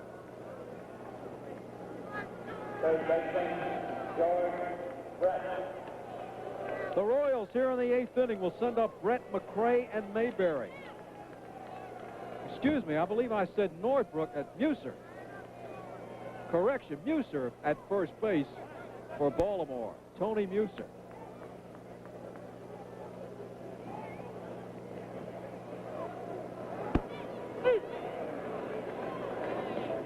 Brett tonight 0 for 3. Came into this game hitting at .333.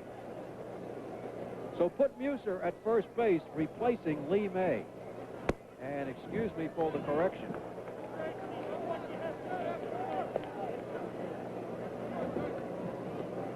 Apologize to all the Tim Nordbrook fans.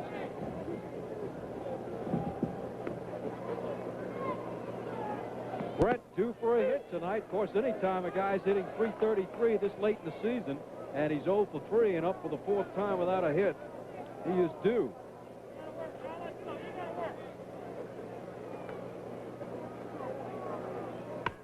Goes to the opposite field. Singleton coming on. He's got it.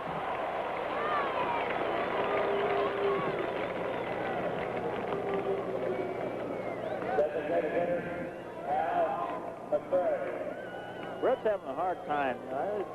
He set out a couple of games because he wasn't hitting. He thought he'd get his timing back, and it seemed like when he hits the ball good, they're making good catches on him. He just can't catch a break right now. Here's McCray, 0 for 3. Came into this game hitting at .355. Kansas City trails 3-2 in the 8th. The Oriole bullpen, Dyer Miller and Tippy Martinez.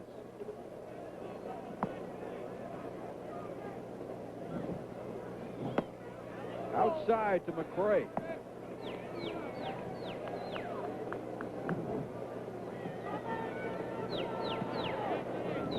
They'll be trying to keep that ball away from these guys so they won't be able to tie this thing up with a home run. 1-2. 2-1. 2 balls and a strike. Not that far away. No, no. Rudy May still in there. 9 hits he has given up. Fly ball left field. Another easy play for Singleton. 2 down. So the secret tonight of Rudy May Brett and McRae, coming into this game, hitting .333 and .355 respectively, have gone 0 for 8 combined. And that is why Rudy May holds a 3-2 lead despite giving up 9 hits.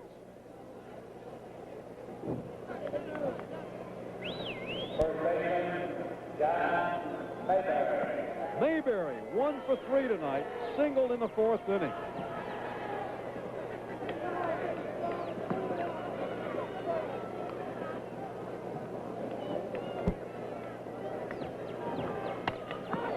Right field. Jackson over. Mayberry is going to try for 2. And the throw into second, a 2-base hit for Mayberry, backed up by DeCinces. Reggie didn't exactly put on full speed for that 2-base hit down the right field line, Bob. I think he was worried about that ball ricocheting off of that wall out there. We take another look at that. Mayberry hit that ball, and it was pretty close down that line there. If the ball hits that wall and ricochets past him, then he's going to get in there for a triple. So he took his time. Of course, Mayberry went in second base with a double. I guess in defense of Jackson, as he takes a little refreshment from his pocket. The ball down in that corner is just about automatically a double. And also, I guess, of course, he's very familiar with the, shall we say, speed of John Mayberry. Right. So Mayberry now the tying run at second base, and here's Cowens, who's 2 for 3, single and a double. Mayberry tying run at second. 2 outs in the Kansas City 8th. Cowens up the middle. Grich, backhand, long throw to first, safe. Mayberry goes to third. So Grich, although not throwing out Cowens, did stop the ball from going through and preventing Mayberry from scoring the tying run.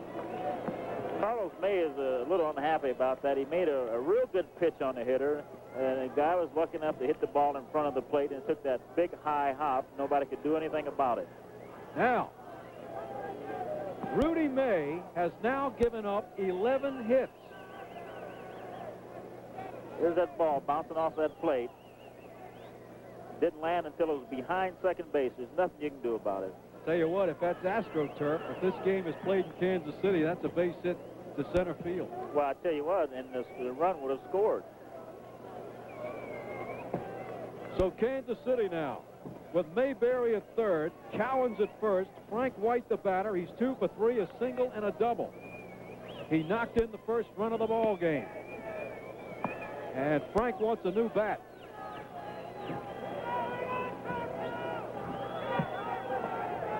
I think he had too much pine tar on there, and Joe Brinkman, the umpire, made him wipe it off. Yeah, there's a certain length that you can go down the bat with pine tar. And if you get it down too far, they will make you wipe it off. Munson had a base hit against Minnesota last year, and they nullified the base hit. Minnesota complained his pine tar was too high on the bat.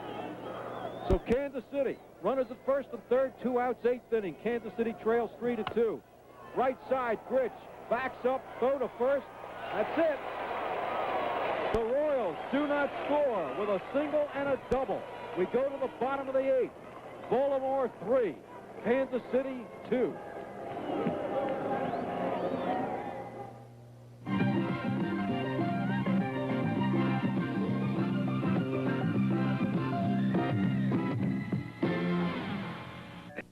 There is an evil that lurks at the end of the day. That evil is the shadow. It creeps up and makes your face rough and ugly. But the Gillette Track 2 fights the shadow. Its twin blade shave lasts long. The first blade stretches the whisker out so the second blade can shave it again. Closer. And a closer shave means a longer lasting shave. The Gillette Track 2 shave with regular or adjustable cartridges can outlast the shadow.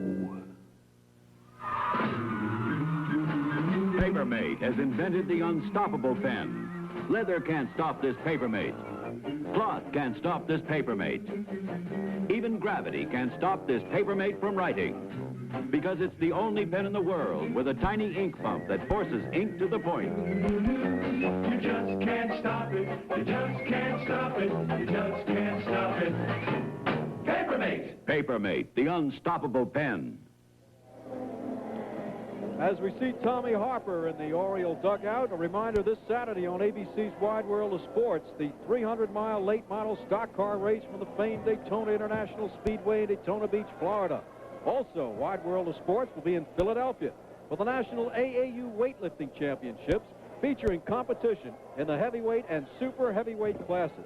Plus, from the Royal Lytham and St. Anne's Golf Club in England, you'll be seeing this year's Curtis Cup Golf Championship. That's ABC's Wide World of Sports this Saturday, 5 o'clock Eastern and Pacific, 4 o'clock Central Time over most of these ABC stations. Al Bumbry will come on here in the Oriole 8th inning.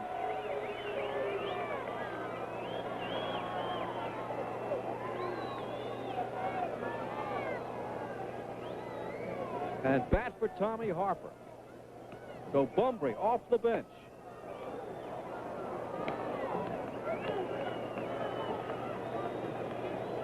Bumbry hitting at 266.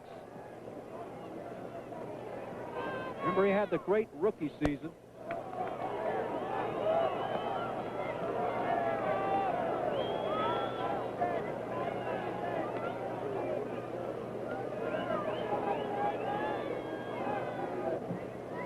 Good bunter, Al Bumbry.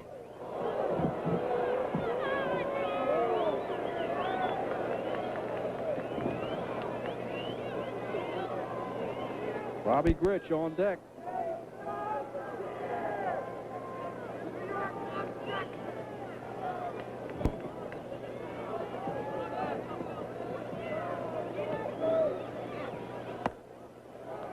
Cardinals have beaten the Reds 7-1. They beat them 9-5 last week. Denny, 2 straight weeks beating the Reds. How about that? McEnany, the loser. So the Reds' lead is cut to 8.5. The Dodgers are idle. The Dodgers do not play. They now trail by 8.5.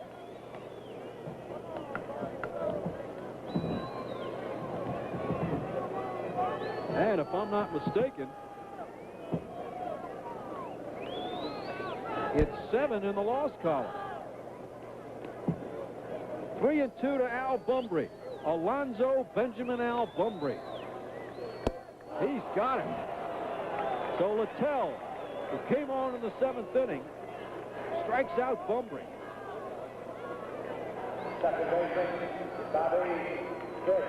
Here's Grich, who's 2 for 3, single and doubled, knocked in the tying run.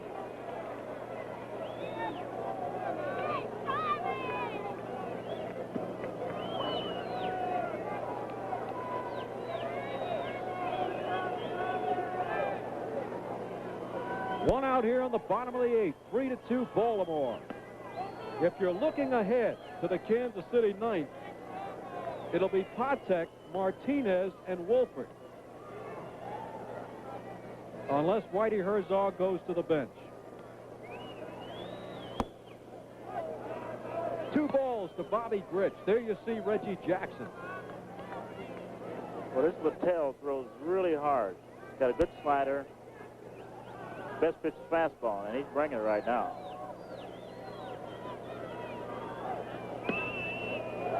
Three and 0 to Grich.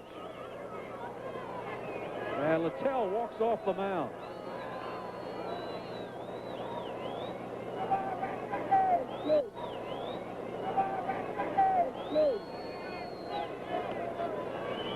One problem these pitchers have when the weather gets a little cool like this is that they try to overthrow because they feel real strong.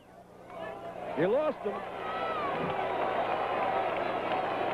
So Grich walks, and that'll bring up Jackson.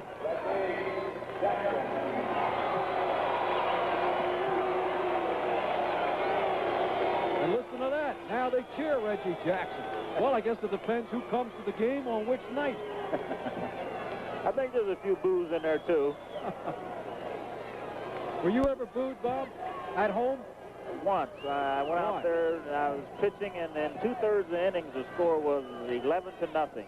Against you? Against me, and when I walked up, they booed me. I tipped my hat, and then they cheered. Grich at first with 1 out. Jackson hitless tonight, or rather 1 for 3. 4-3 if you're scoring. Gritch goes to second.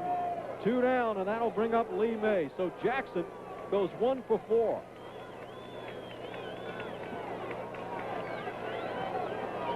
You gave up 11 runs in 2/3 of an inning? Well, actually, I didn't give up 11. When I left the game, the score was 8-0, and I had 2 men on, and Nelson Briles came in behind me and gave up a home run, and it made 11.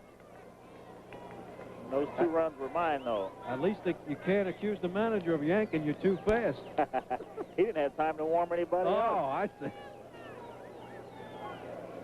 Here's Muser, who came on for Lee May in the previous inning. Muser, of course, came over from the White Sox last year in the Jesse Jefferson deal. Muser hitting at .225.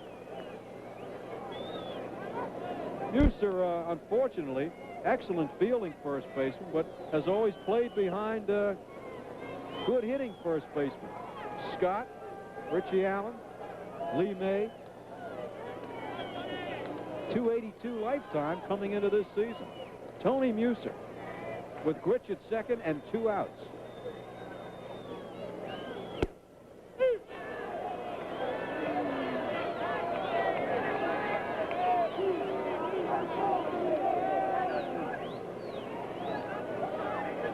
Littell came on in the 7th inning with 1 out and 2 on and got the Orioles out with any damage. There you see Reggie Jackson. Finishes the night 1 for 4 unless Kansas City ties the game. Boy, Littell looks fast.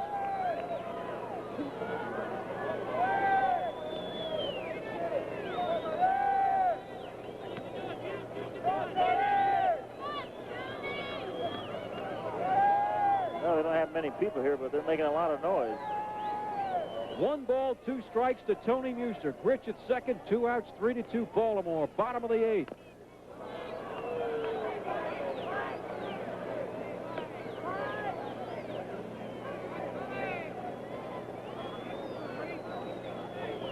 That does put the Dodgers only 7 down on the loss column. Well, the Reds losing and the Dodgers idle.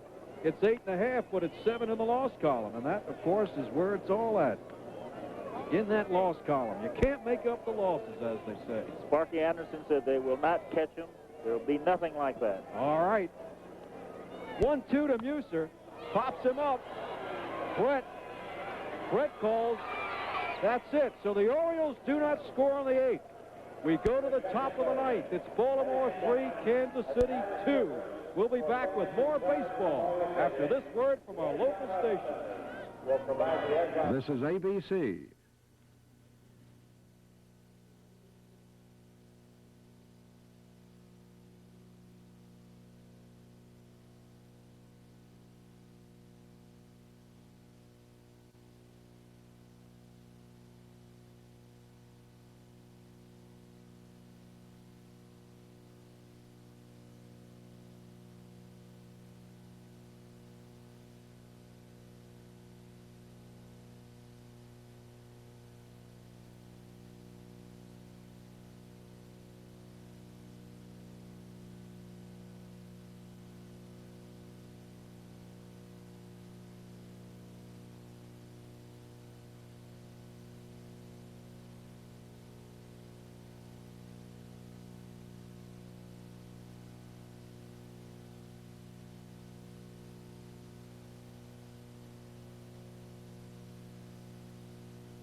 Got it.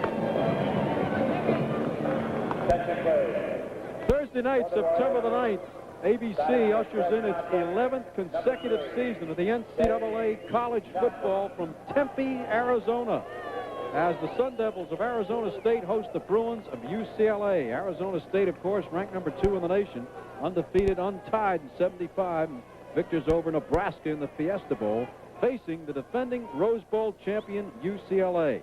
So that's the premier NCAA college football live Thursday, September the 9th. This is Davey Nelson. Nelson pinch hitting for Freddie Patek. Nelson, of course, has played with the Cleveland Indians, was with the Washington Senators, and now with the Rangers. Nelson hitting a .233. Nelson right at Belanger. Guns him down, and there's one down in the ninth. Now they put Nelson in there to hit a home run. That's the only reason they would pinch hit for Potek. And to me, it seems like he'd have to go down either hitting a fly ball or falling on his face swinging at it. He's only hit one home run, Bob. Well, they shouldn't have put him in there then. This will be Cookie Rojas off the bench. So Rojas will bat for Wolford. Here's a guy that's been around. I guess you faced him many times, Bob. Oh, yeah, and Cookie also played with us for a couple of years over there with the Cardinals. He's been around a long time. Good ball player. He's a good second baseman. He's not going to hit many home runs, but he moves that ball around pretty well. So Rojas pinch hitting for Martinez. Rojas hitting a .230. Just a reminder, this game telecast under television rights granted by Major League Baseball solely for the entertainment of the viewing audience. Any publication, reproduction, retransmission, or other use of the pictures, descriptions, and accounts of this game without the explicit written consent of Major League Baseball is prohibited. Any commercial or other use of the program, such as charging admission for its showing, is similarly prohibited. 1-1 to Octavio Cookie Rojas.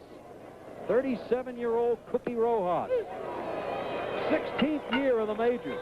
And Cookie has been 37 years old for about 37 years. Came up with the Reds, traded to the Phillies, Cardinals, Curt Flood deal, to the Royals. $264 a lifetime. 2-2 to Cookie Rojas. Otis is on deck. Rudy May working on a neat 11-hitter. Pitch to Rojas, make it 12 hits. Base hit, pinch hit, single for Cookie Rojas. May has now given up 12 hits.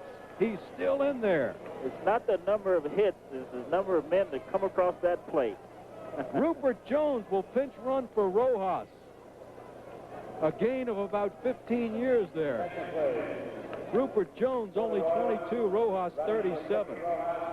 Number 30, Rupert Jones. So Rupert Jones, young gentleman they called up from the minor leagues. There you see number 23, Tippy Martinez. Came over, of course, in the Yankee deal. I don't understand. This would be a perfect time if you're going to change pitchers. Maybe it's because he wants to keep that left-handed pitcher looking at the man on first. I really don't know. Dyer Miller, the right-hander. Wolford, 2 for 4. Rudy May, long. He's got it on the play. Rupert goes to second. So, with 2 outs, the Royals have the tying run at second base, and it's all up to Amos Otis. A high bouncer, and again, Bob Gibson, if this is AstroTurf, that is a base hit for Wolford.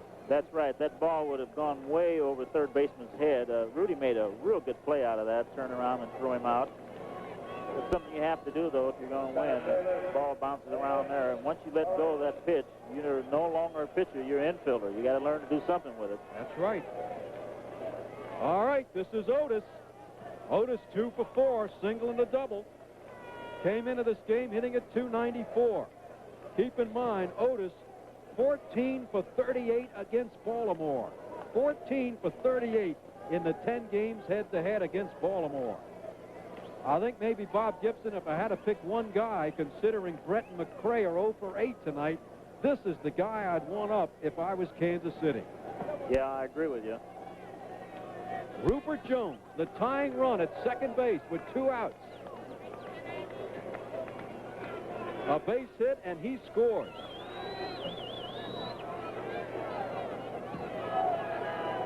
Rudy May hanging on. He's given up 12 hits, 2 outs in the ninth. There it goes, center field. Blair back. He's got it in range. The ball game's over. So Rudy May wins a 12-hitter. Kansas City loses, and if Oakland wins tonight, the Kansas City lead, which was once 12, will be cut to 7 games. Want to lift America? Climb into a '76 Camaro. Camaro is a driver's car. Low in profile and wide between the wheels. A spirited, responsive road car that feels as good as it looks. A lift, America, not just a ride. Sample it yourself. Test drive a spirited '76 Camaro at your Chevrolet dealers now. You know, it used to take 43 Mark Throne beer baseball cards to get one call for Rilla. So I was surprised when the light beer people called me to do this commercial. I mean, I do drink light beer, and it tastes great. It's got a third less calories than their regular beer, and it's less filling. But, you know, I'm kind of worried, because if I do for light beer what I did for baseball, I'm afraid their sales might go down. Light beer from Miller. Everything you always wanted in a beer, and less. This is ABC.